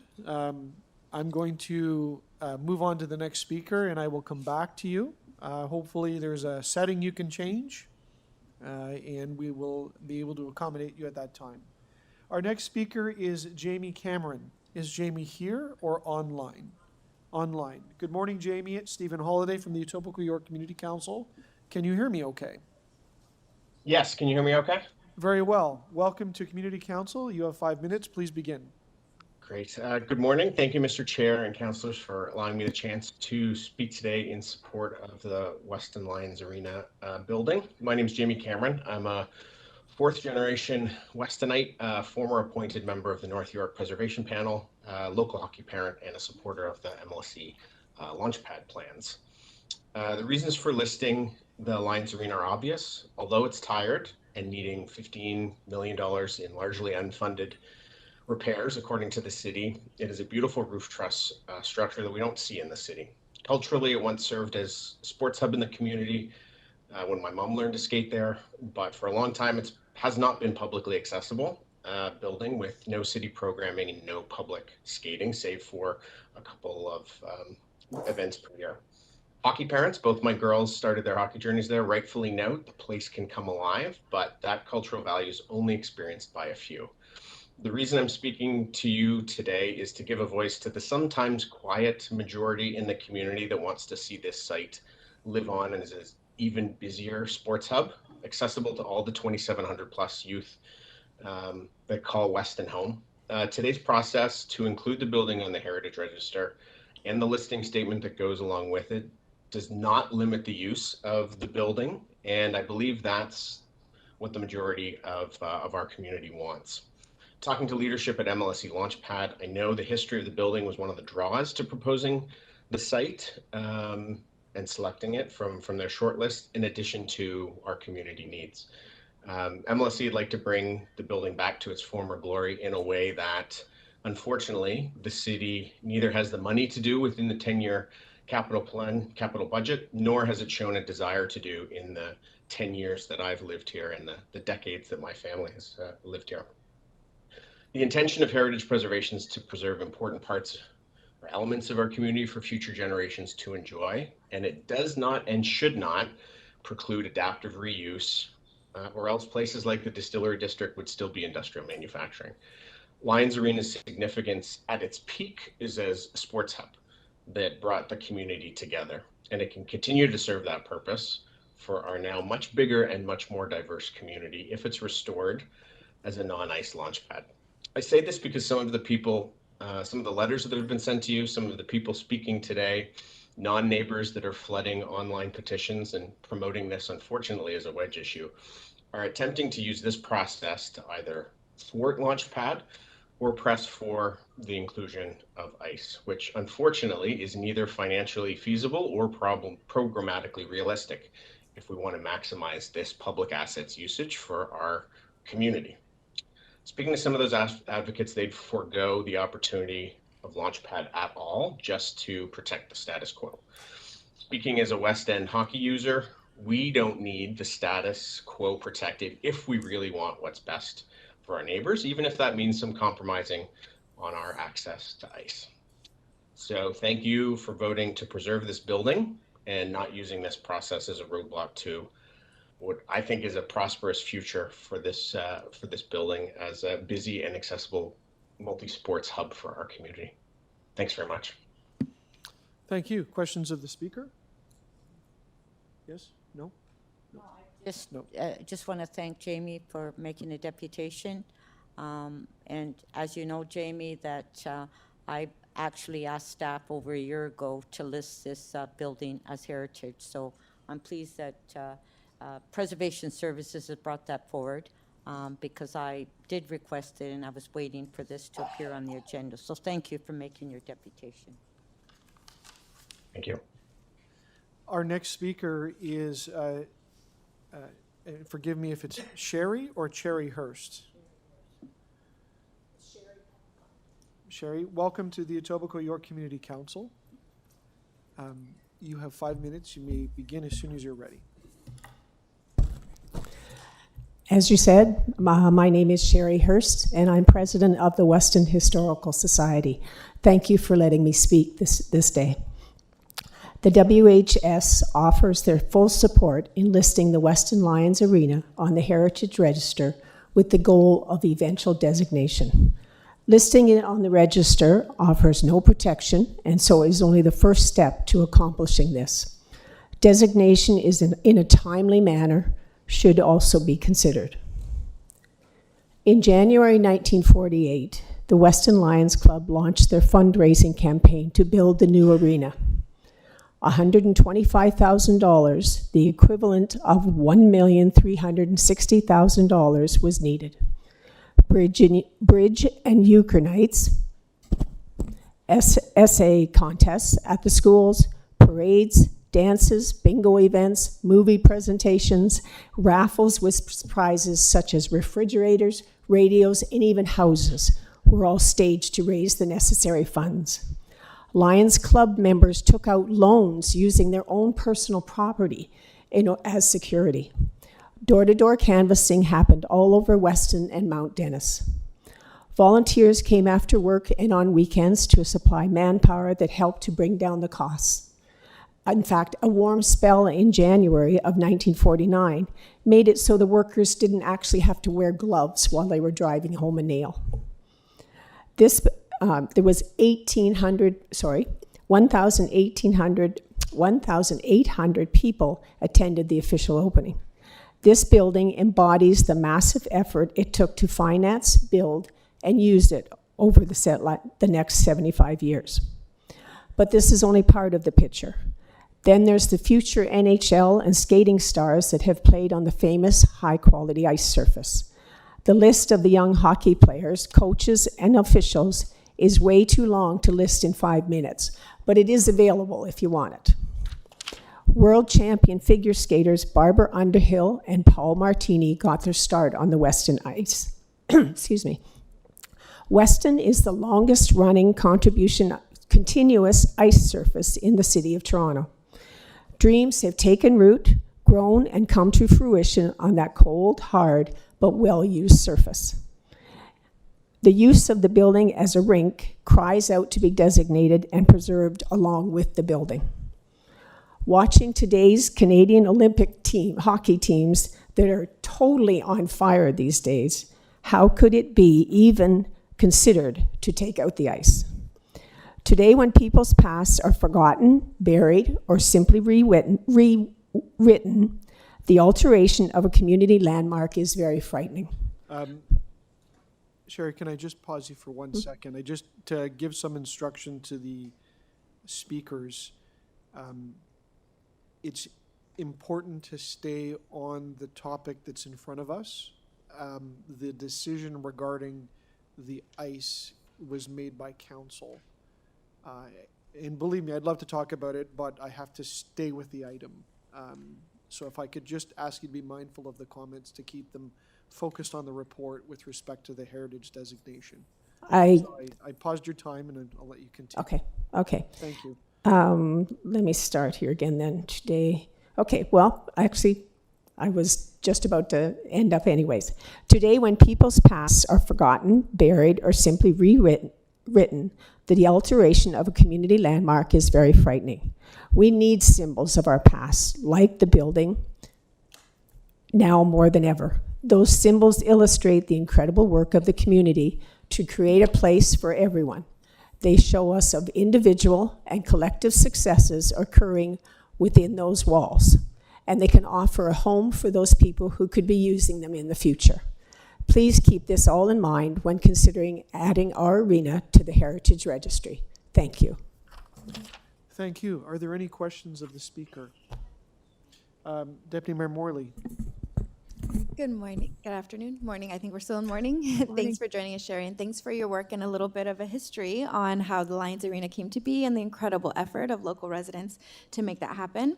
I just wanted to ask you if you think, and you mentioned it's the longest running ice rink. We heard from one of the previous deputants, and we know from other work that the city has done about the challenges and costs associated with maintaining it as is. Do you see a vision and support us honoring the heritage nature of this building and continuing to revitalize to ensure, you mentioned a moment ago, creating a place for everyone? The community has grown and changed significantly since 1948, and there's an opportunity here to honor that history as well as continue to ensure that it reflects the local community. Do you support that overall work of the city? I support, or not I, the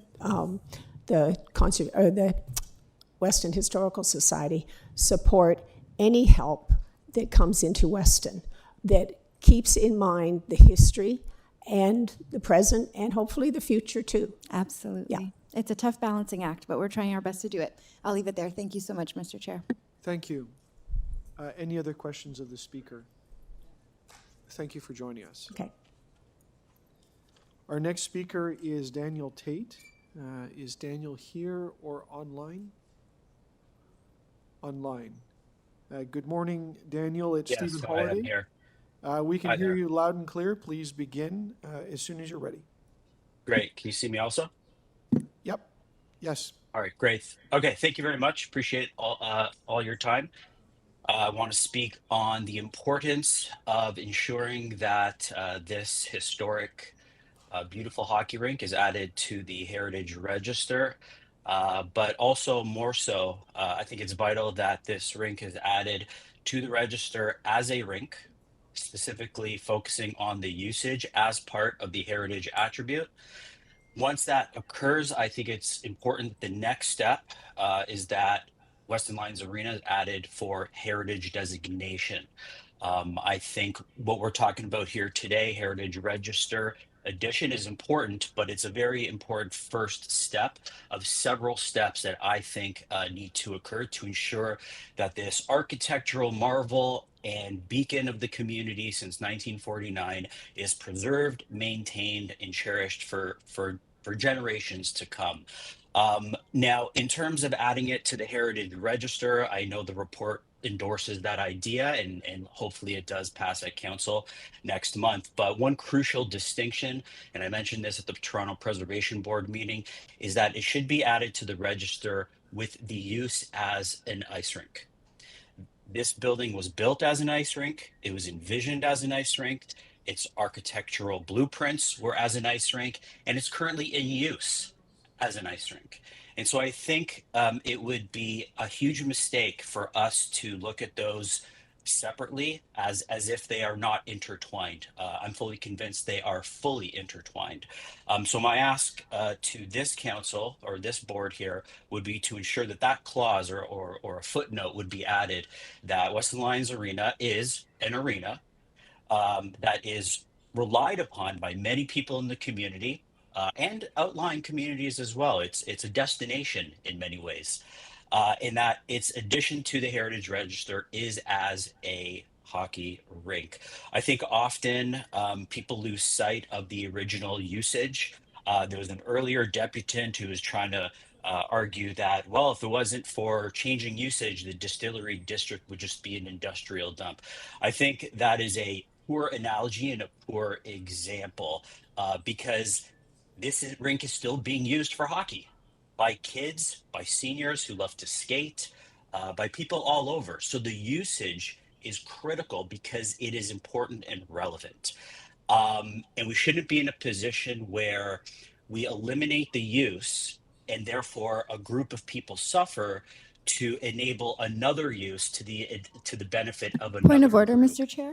Sorry. That is We're zero-sum hearing about planning. the use, but hang that's on, not Mr. what's Tate. before us. So I just wanted to ask you to rule on whether or not the use is before us.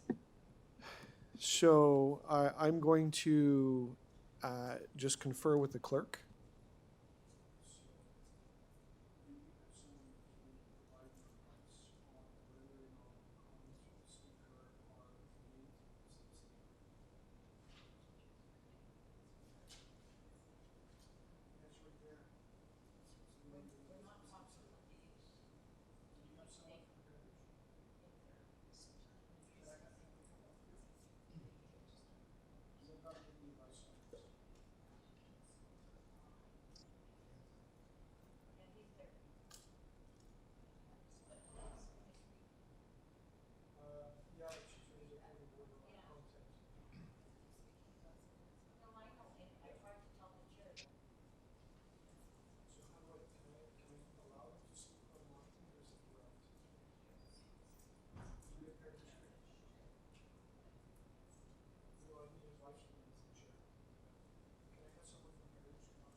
Folks, just so you know, I've got to get direct advice from the staff on what's before us so that I can make a ruling on the point of order.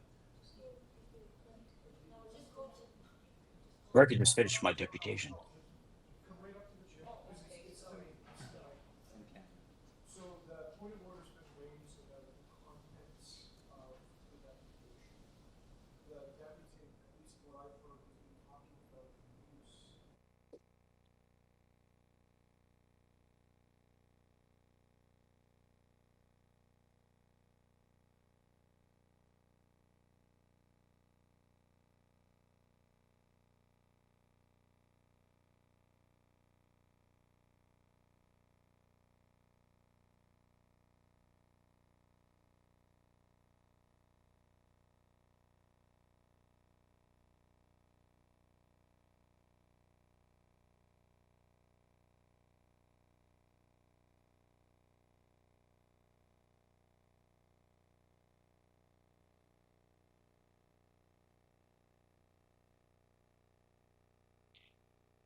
Okay.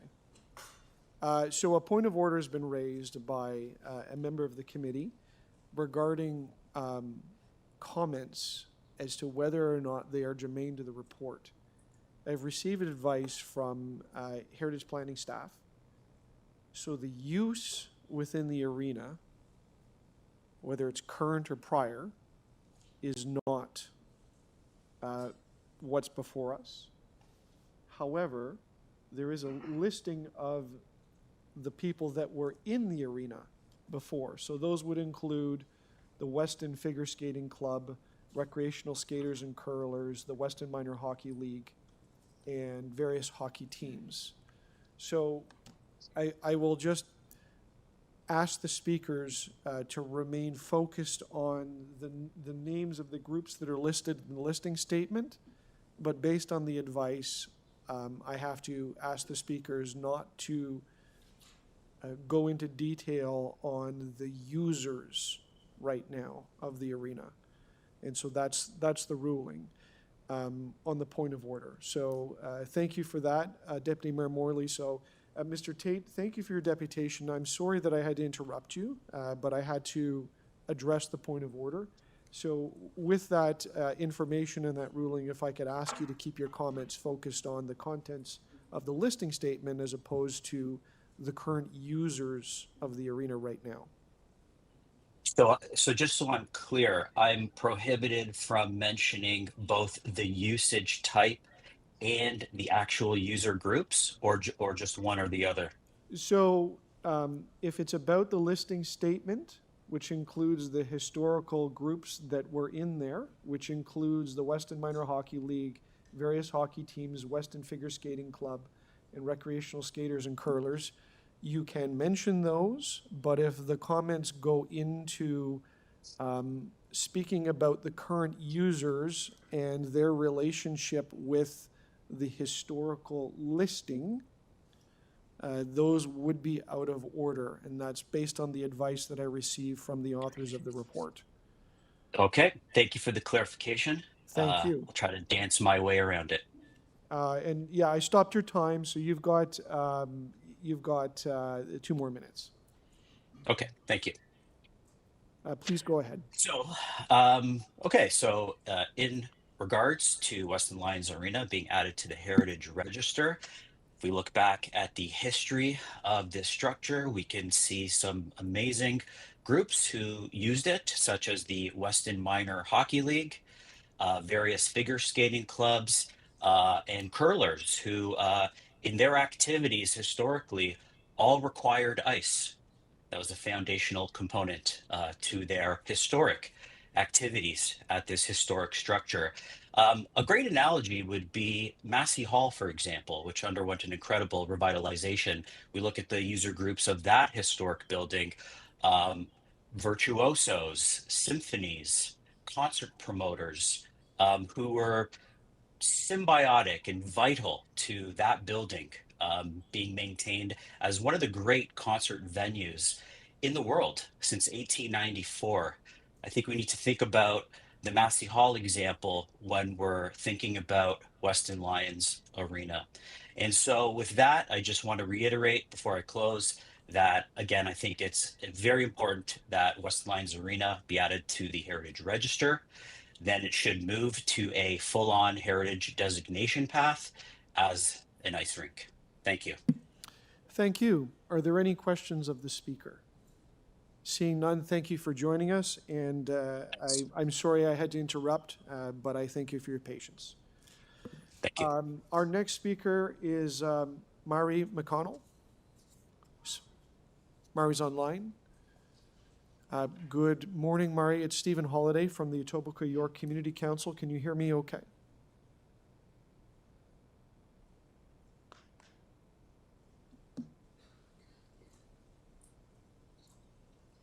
I'm just checking again if Mari's there. Got it? I'm here. We can hear you. Thank you. Welcome to the you. Community Council. You've got 5 Thank minutes. you very much. And sorry, just before you begin, you may or may not have heard it, but did. I had to make a chair's ruling on the contents. So if I could just ask you to be mindful of the contents of your speaking so that they can remain in order. Yes, Councillor, thank you. I will do my very best. It's so intertwined with the community. It's difficult to do that, but I will make the utmost effort. Good morning, Chair, members of the Toronto Preservation Board. I'd like to start with a little quote. Your greatest contribution to the world may not be something you do, but someone you raise. With that said, thank you for granting me the opportunity to speak today in strong support of recognizing Weston Lions Arena as a heritage asset. I'd like to qualify. Before I begin, I want to clarify that on February 11th, 2026, a second application to recognize Weston Lions Arena as a heritage was filed with the city, and it focused primarily on the function and use of the ice pad as being of heritage value. The arena is not merely an old building, it's a landmark, much like a lighthouse, but with profound significance of cultural, social, and community value. It has provided a functioning, vibrant ice sports facility to generations of residents. I'm a single mom of 2 boys who were born and raised in Weston and use Weston Lions Arena as not just a place with an ice pad, but a community cornerstone for a gathering place and a site where lives were shaped. The Ontario Heritage Act asks whether a property has historical or associative value, direct links to activities and instructions that shaped our community, contextual value, defining and supporting the character of the area, functional continuity, long-standing connected youth that contributes to a cultural identity. Weston Lions Arena satisfies these tasks. It has been continuously used as an ice sports facility since the inception over 75 years ago. Unbroken use that connects past, present, and future. Its functionality and visually tied to its surroundings in Lions Park and the Humber Valley, a landmark known to every Weston family. Its use is deeply embedded in the fabric of Weston's social history, where shared recreational spaces built social cohesion across generations. This is not nostalgia. It is a recognition that a place where people grow up, form friendships, build character, and chase dreams. Finally, the arena stands as a testament to community initiative, originally built through door-to-door canvassing and donations, and operated for decades by the Weston Lions Club before being gifted to the city with the understanding it would always remain The promise speaks to intended use, consistent use, and community investment, all core to what heritage distinction seeks to preserve. For my family and for the countless others, Weston Lions Arena is living history, a physical space where community, opportunity, and memory intersects. It deserves recognition as such. Thank you. Thank you. Are there questions of the speaker? Seeing none, thank you for speaking to us today. I will ask if there are any other members of the public wishing to speak. Seeing none, I will go to the top of the list, Liam Jerusi. Is Liam still online? Liam, we had some problems with your sound. Has that been sorted out? Yep, I do. Trying to connect. Can you hear me? We can hear you now. The sound was a little broken up. I may have to interrupt you if there's a problem with it. Welcome to Community Council. You have 5 minutes. Please begin. Thank you for the time. I am a Weston resident, member of the community, and a parent. And I'm speaking here today on behalf of the history of Weston and the history of this rink as an integral part of the fabric of our community. I think it's really important, especially in today's in the crazy world, that we have recognition of the history of our community. And I'm speaking here as a parent to say that this is an important social and community hub for people today, for people of all ages. It is a public arena, and as many people have said, the longest functional ice in the city. And I think that in itself is very important to recognize and should be recognized and added to the Heritage Register and designated. I believe that if we don't have recognition and continuity of our history, we do not learn from the past, and we don't learn from our mistakes. And I think that the way that the building has been approached over the past 9 months in terms of recognition of change is now putting it at risk. And I think I would think that I would hope that council will recognize that this is not just a wedge issue, but an issue that is very important to the community, and that people feel they need to have their say about. There was a petition of over 15,000 signatures now that is asking for this arena to be saved and maintained. And I think that should be cause for pause in terms of, before we have any development, that this should be added to the heritage designation. I will also say that there's we've seen some examples been bandied around about use and public good, and I think all that is great, but I do think that it is important to recognize that this is the arena is a thriving, strong, and very important community hub currently, and that needs to be recognized and protected.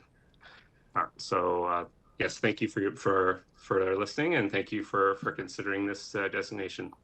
Thank you, Liam. Are there any questions of the speaker? Seeing none, thank you for joining us. That's the end of our speakers list. I will ask if there are questions of staff. Seeing none, members wishing to speak. Councillor Nunziata. Thank you. I'm going to move the recommendation, and I want to say that I did put the request into Preservation Services a year ago, and I'm hoping that the designation, and I'm told that it will come forward in the next couple months, so I'm looking forward to that. So thank you for bringing that report forward. I've been waiting for this report for a few months now, and thank you for working on that. I also, and I'm pleased that everyone is supporting the designation, because I think that's very important.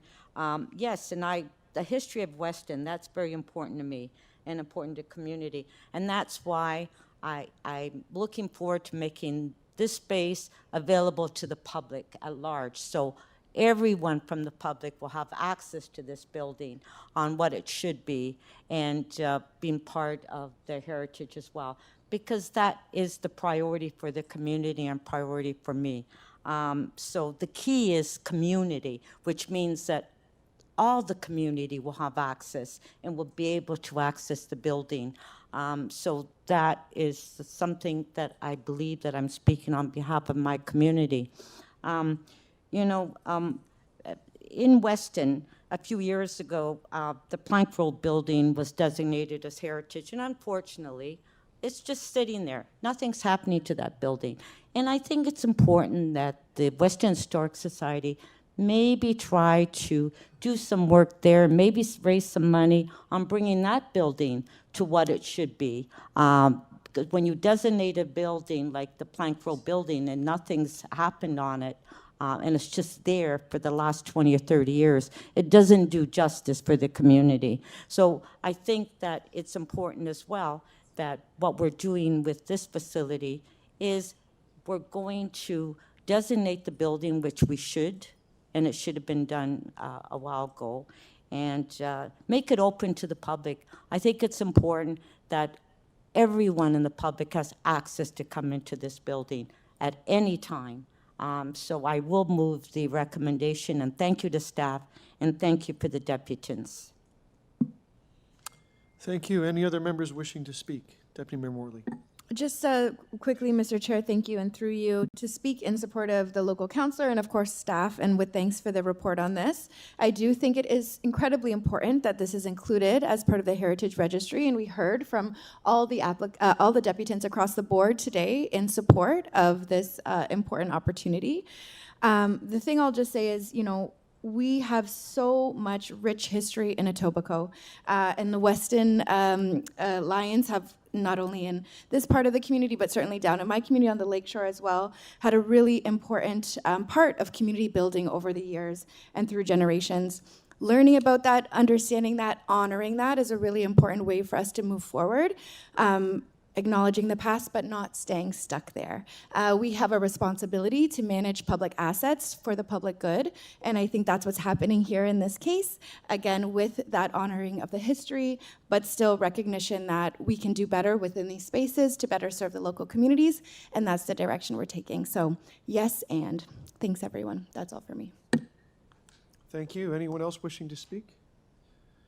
I'll only speak briefly just to say I support the recommendations here, and I thank Councillor Nunziata for initiating a process that helps to protect this arena, even though it's just a listing right now.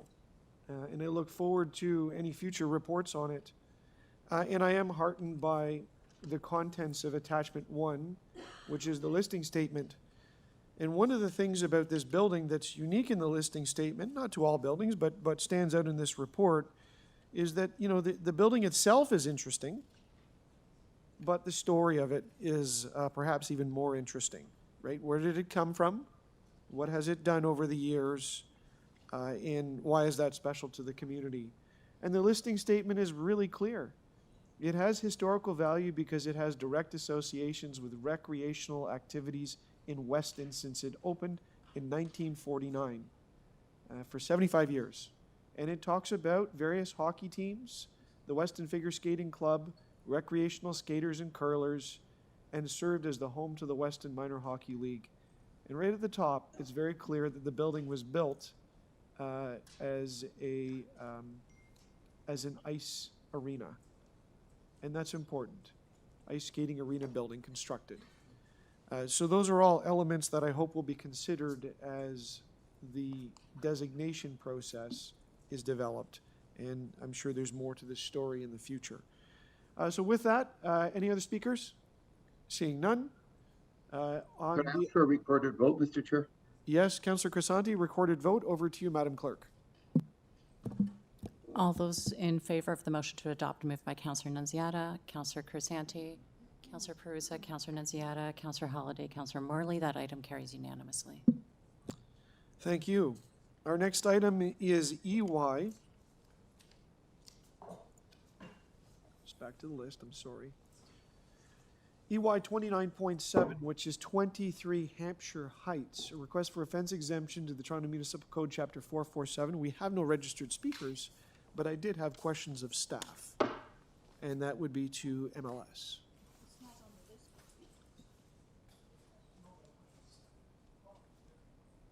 I think the homeowner's here too.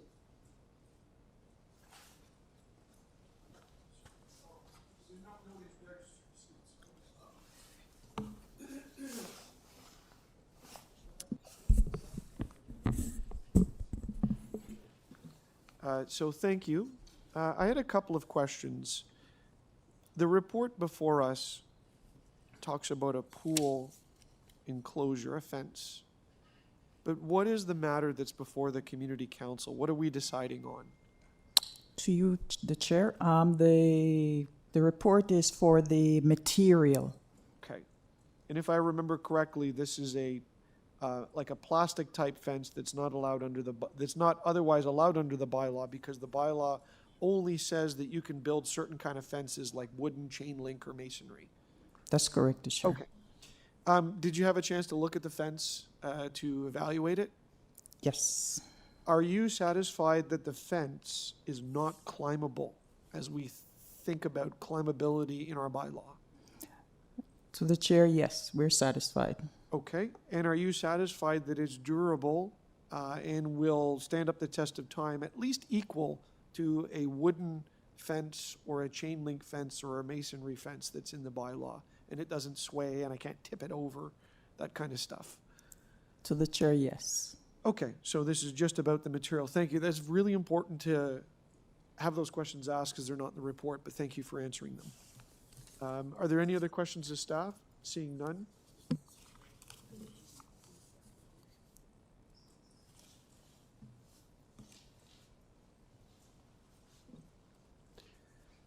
Thank you. Our process, though I'm moving a recommendation, which is the alternate recommendation to approve the fence. Our process on these is awkward at times because sometimes these things proceed to the community council and we have very little input and very little time to evaluate them. We'd have really just the report in front of us, especially if we don't have that chance to have a conversation or go look at it. So I had to ask those questions because they're important ones for this community council to be assured that what we're dealing with is a technical aspect of the bylaw that doesn't allow for plastic fences. And that has to do maybe with the last time the bylaw was evaluated. But more importantly, I just want to make sure that the fence is otherwise equivalent. And I received that answer, that it was sturdy, that it was not climbable, and that it was otherwise okay. And I'm getting a nod. So I'm comfortable moving the alternate recommendations to allow this particular fence based on those answers. So all those in favor, Madam Clerk, the motion's ready? Good? Yep, thank you. I'm staring down. Yep, all those in favor? Any opposed? That item carries. Our next item is EY 29.10, Algoma Street Traffic Calming Speed Humps. There is a speaker registered, and that is Dennis Monastir. Is Dennis here or online?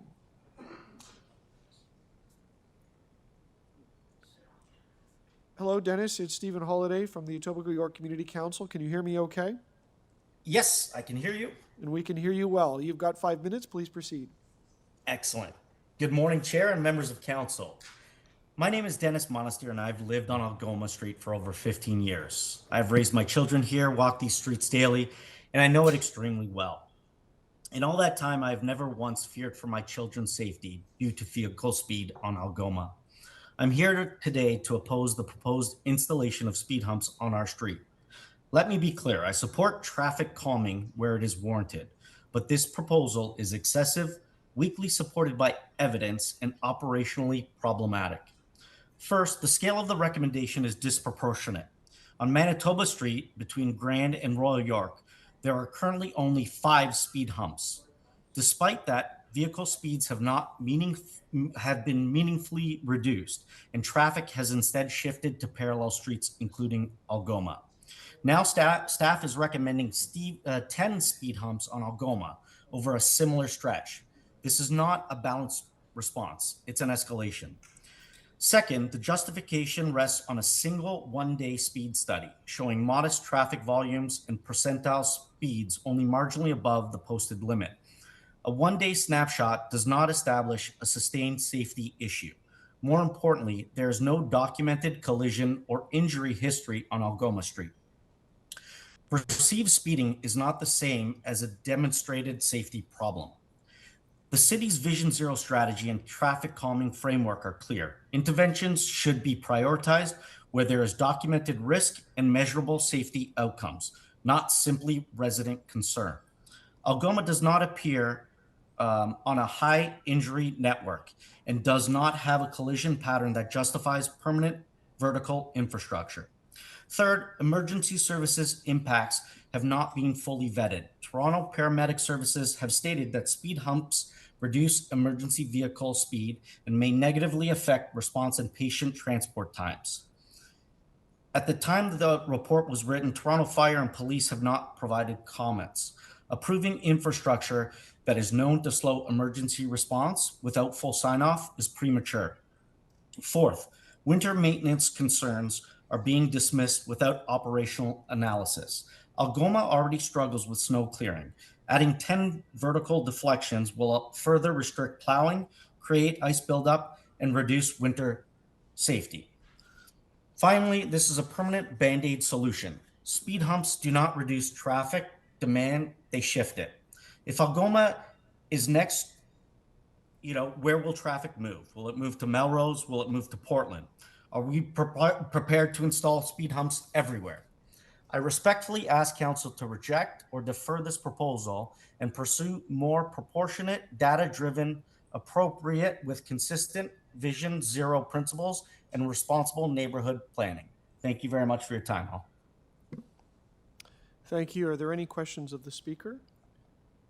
Councillor Morley has a question for you. Good morning, Dennis. Thanks for joining us, and apologies if I missed it off the top. Did you say that you are a resident on Algoma? Correct. Okay, wonderful. Thank you. That's all for me. Thank you. There's a further question, Councillor Perruzza. Okay, I'm sorry. Just hang on. Mr. Monastir, thank you. There's no further questions for you. I'll ask if there's anyone else to speak on the item. Seeing none, questions of staff. Councillor Perruzza. I just want to know how the surveys are conducted. You just basically survey the people on the street itself where you're considering speed bumps. You don't survey everybody in the neighborhood, right? Through the chair, our process for reviewing the warrants for speed humps does not include a survey. It includes a speed study. Oh, the study, okay, but you just study the street, you don't study the rest of the neighborhood? And we don't do surveys anymore? Staff do not conduct surveys. That's No more poll? There used to be a poll that used to be part of it. Oh, it was made illegal. Okay, so the polls were illegal. But when we did do the polling, did we involve people in the neighboring streets? I can't speak to the polling aspect. That's not part of staff's responsibility. So you don't have any memory of this stuff, how we used to do it? From my understanding, it was up to the councillors to responsibility to determine the community support, and that's still the process. And in your view, like when you install speed bumps on a street like this, do people then begin to proliferate, begin to use other streets in the neighborhood to drive on? Does traffic? Is the gentleman correct, the guy who's addressing us, that the traffic finds its way around? You don't reduce traffic, but you just move it around? Is that generally the case? With respect to Algoma Street, the traffic volume is in the range of 600 vehicles per day. So when we look at a volume, it's considered quite low, especially even for a local road. Yeah. Shifting of that typical range of volume would not create a congestion issue on a neighboring route. But not congestion issue, but okay, so volume is low. So in your view, because volume is low, the speed bumps aren't warranted? No, we believe the speed bumps are warranted. Okay. We conducted a speed study. Okay. Speeds were in excess of 38 kilometers an hour. Okay, and do you go back and monitor at some point and say, okay, we had 600 vehicles traveling through this area at this time of day. Do you go back later and say, and look at that and see how many cars are now, or vehicles have shifted to other streets, and whether traffic's gone up or whether traffic has gone down? Do you do that work? We do not. Okay. Do you think that it would be worthwhile to do that work? Because the purpose Going of speed forward? humps is a safety measure and reducing the likelihood of a serious or fatal collision, primarily, as well as just reducing risk overall. Okay, well, then let me ask you the question. The priority has always been on safety, So- which is why So when you typically put in speed bumps in an area, do you then get people residents from abutting streets asking for speed bumps because they notice that traffic has now either gone up or they're concerned for safety as well? Do you generally get that or no? that can often happen. Yes. Sorry? Yes, that can often happen. So often happens that when you put speed bumps in on one street, then the folks in the neighboring streets come in and say, hey, why not us too, right? Like, we need bumps too because we're not safe anymore either, right? That can happen. Yes. Okay. And do we typically put bumps then in the neighboring streets as well? We would follow the same process, assess the warrant, conduct a study, and see if it is warranted. We would recommend that the speed humps be placed and bring that to the So if we follow that logic and then put speed bumps on every street in the city over and over again, all over the place, what would happen to the city? Everybody would be safer? We have a policy that was adopted by council that we are following. Our role is to assess each street as it comes forward, and I think the But, direction. I get these requests too, right? And I try to apply some reasonableness to it, right? And we've introduced other measures and things like that make a street safe, but don't slow neighborhoods down for emergency vehicles, fire trucks, ambulance, police, and so on. Don't impinge on snow removal and so on. So, shouldn't we? Yeah, the question is, shouldn't we? All sort of apply some reasonableness to this stuff and not put speed bumps everywhere. Basically, I think that there's a real danger to it. To that. Am I speaking now? Okay, I'll end my questions there. I think I made my point. Thank you. Yeah. Councillor Nunziata, question to staff. So, since the province recently asked us to remove the speed cameras everywhere, is it not correct that the Premier has also said, put speed humps, put traffic calming, do this, we're removing your cameras, but this is what we want you to do? Is that not true? No, he's talking about everything. Is that not true? I'm not actually up to date on exactly what the Premier has said. Yeah, but well, I heard it, yeah. Okay. That's, Anthony, please, I have staff the are not line. required Okay, to thank you, thank you. Deputy Mayor Morley has a question. Thank you. Thank you for the report. I understand the report before us for Algoma does meet the warrants for traffic calming. As was alluded to, we no longer have a polling process through the transportation office, correct? Correct. Correct. In the event something that my office does do out of an abundance of caution and to ensure that this is reflective of community is we both get a staff report as well as a local poll. We've not gotten a poll in this case. So if we were to receive the report today, and this might be a question for clerks, but defer implementation until a formal poll of the street is conducted through my office, is that a possibility? Clerks no longer conducts polling. It's been removed from the bylaw. Sorry, the polling would be done through my office, and to allow for the local residents an opportunity to weigh in on the proposed traffic calming here. So I guess the question is, what's the best procedural way to receive the report, but defer implementation? Would it be a deferral overall of the item? Yeah, okay. Okay, so yeah, I'll speak to it, Mr. Chair, and I'll be moving deferral. I did have a quick question, Mr. Chair. Councillor Crescent, go ahead.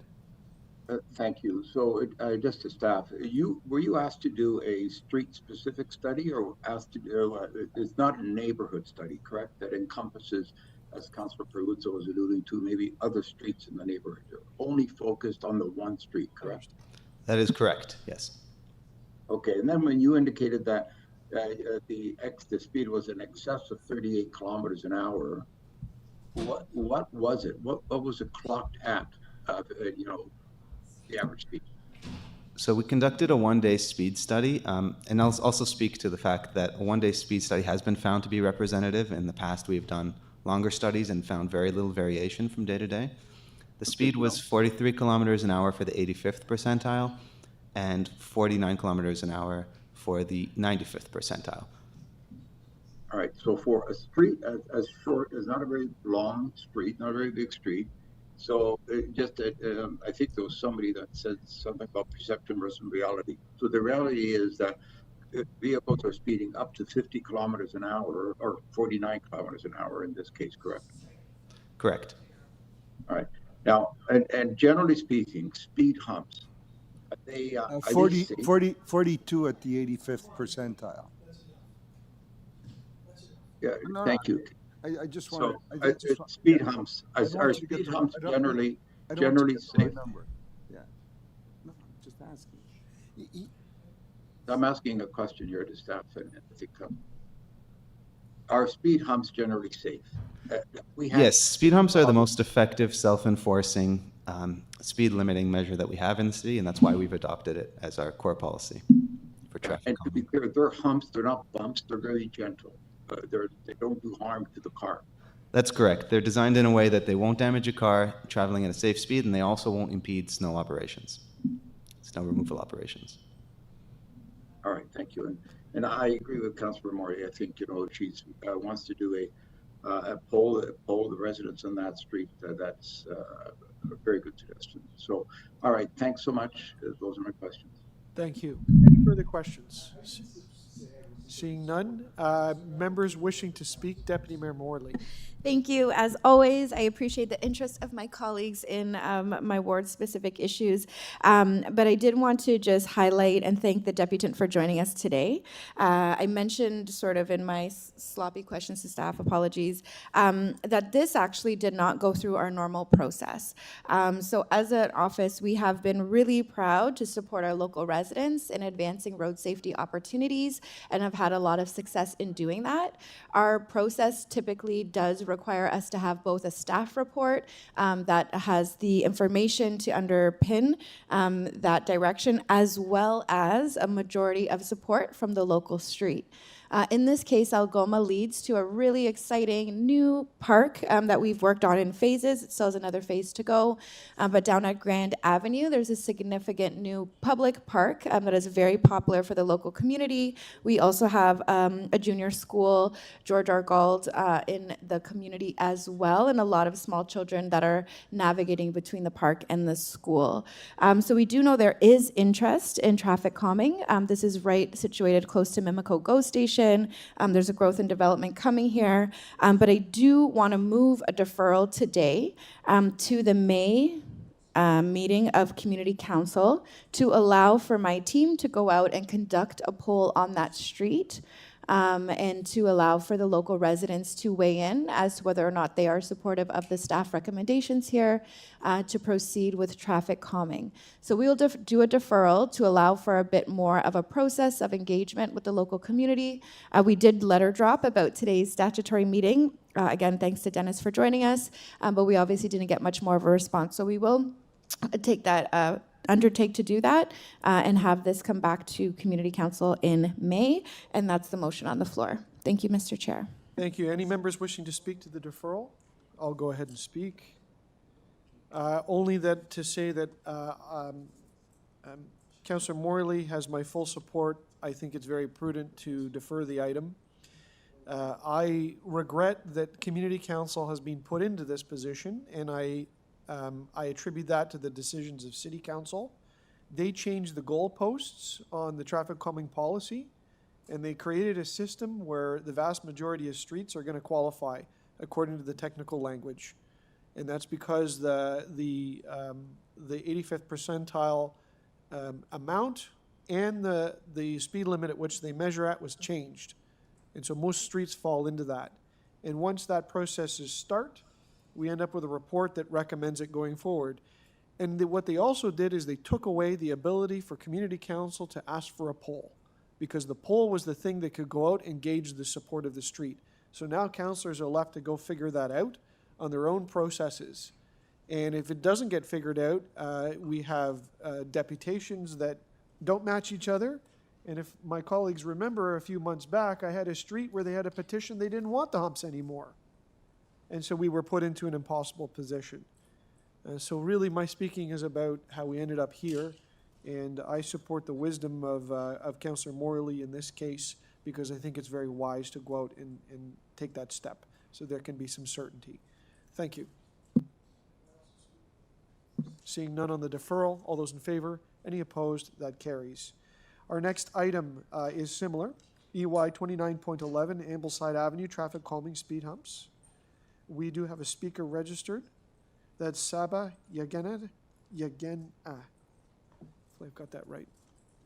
Is Saba Yagena online or in the room?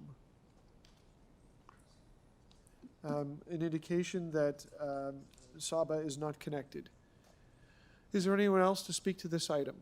Seeing none, Deputy Mayor Morley, questions of staff? No questions, Mr. Chair, I'll speak. No questions of staff. Deputy Mayor Morley to speak.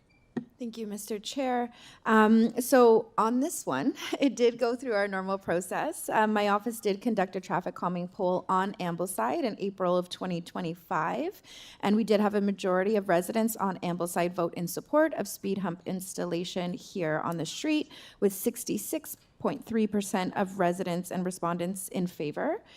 We had a total response of 86 residents or households, rather, and again, a 66% positivity rate for support.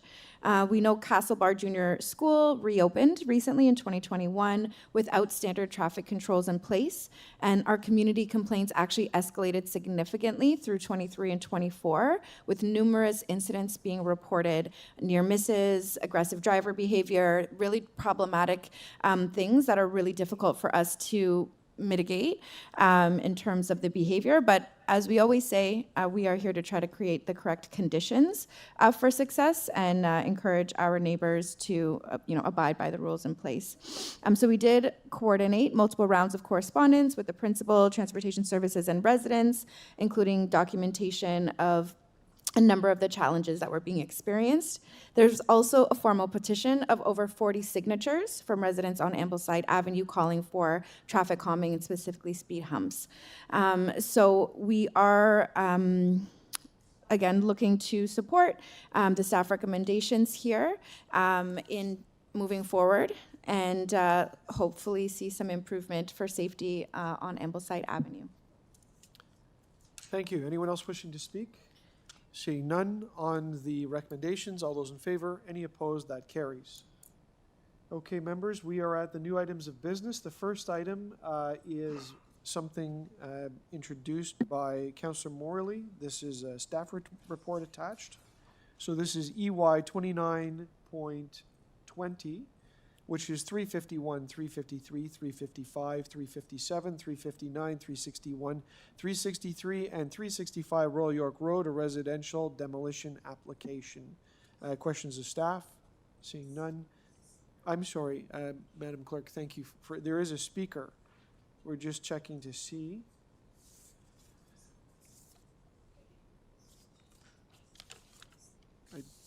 I don't have this one. Okay, our speaker is Charlie Smith. Is Charlie here or online? I'm seeing Charlie Smith is not online, not in the room. Are there any other speakers to this item? Seeing none. Questions of staff? Seeing none, members to speak. Councillor Morley. Thank you, Mr. Chair. So this is I'll be moving in an amendment on the item before us for a residential demolition application at the addresses listed by the chair on Royal York Road. This is largely the standard requirements as part of a demolition. Recommendation 3 from the staff report, along with the additional Part E, as follows. So to approve the application to demolish the existing residential buildings with the following conditions: that construction fences be erected in accordance with the provisions of the Municipal Code, Chapter 363, Article 7, if deemed appropriate, by the chief building official, that all debris and rubble be removed immediately after demolition, that sod be laid on each site, and that the sites be maintained free of garbage and weeds in accordance with the Municipal Code Chapter 629-10, Paragraph B and 62911. That any holes on the property are backfilled with clean fill, and we've added the additional provision of E that says all properties must at all times be kept free of rodents, vermin, insects, and other pests, and monitor conditions which may encourage infestation by pets. This site is located in the Mimico Triangle. We spoke earlier about 327 Royal York in that area. It has historically been an industrial area of the community that is undergoing significant redevelopment and growth pressures as a transit-oriented community. What we have seen in this immediate vicinity recently is significant impact of rats and pests upon demolition of historic long-standing buildings, and have some pretty significant impacts to neighboring communities related to pests. So while we are very supportive of this applicant moving forward with this application on this property, we really did want to underscore and flag that as a concern that we've experienced already, and to really ensure that they're going above and beyond to manage and mitigate the issue related to pests in support of the local community, including a number of small businesses immediately adjacent to the property as well. So again, that's the motion before my colleagues, and with hopes that the applicant will undertake whatever they can to mitigate the rat issue. I'll leave it there. Thank you, Mr. Chair. Thank you, Councillor Morley. Anyone else wishing to speak on the item? Seeing none on Councillor Morley's motion, all those in favor? Any opposed? That item carries. Our next item is EY 29.21, that is 2270 and 2274 Weston Road, residential demolition application. This is Ward 5. Madam Clerk, just checking, we have no speakers on this item. Questions of staff? No. Seeing none. Councillor Nunziata to speak. Yes, I would move this, and I gave the alternate recommendation to staff, number 3. These two houses are on Western Road in St. Philip's, and it's been vacant for over 20 years. Years ago, there was a development application that came in from Medallion, and which was approved, but then they never built on that site. And so these two vacant homes have been there for years. And what's happened over the years is that there's been people breaking in, it hasn't been properly fenced, and there's been garbage. And so I spoke to the owner, and I says, you need to demolish these two houses and clean it up, because it's just an eyesore. It's right on the main street on Western Road. So I'm pleased that so my motion is to have the applicant demolish these two homes, and to, in the number 3, recommendation 3, and so this way we don't get, until they're ready to, with their application, but it sounds like it's been over 20 years. I doubt if they're even gonna start building there, but that, okay, that's my motion. Okay. Any other speakers? Seeing none. On Councillor Nunziata's motion, all those in favor, any opposed, that carries. Our last item of business is EY 29.22, which is 277 Scott Road, encroachment agreement for a proposed elevator. There are 2 speakers registered. Our first speaker is Talha Sheikh. Is Talha online or in the room? I see a no. Our second speaker is Mohammed Qureshi. Is Mohammed online? I see a no. Anyone else to speak to this item? Seeing none. Questions of staff? Seeing none. Councillor Nunziata to speak. Yes, so I'll move the recommendation. This is a mosque that's in my ward, and I've been working with them for the past year.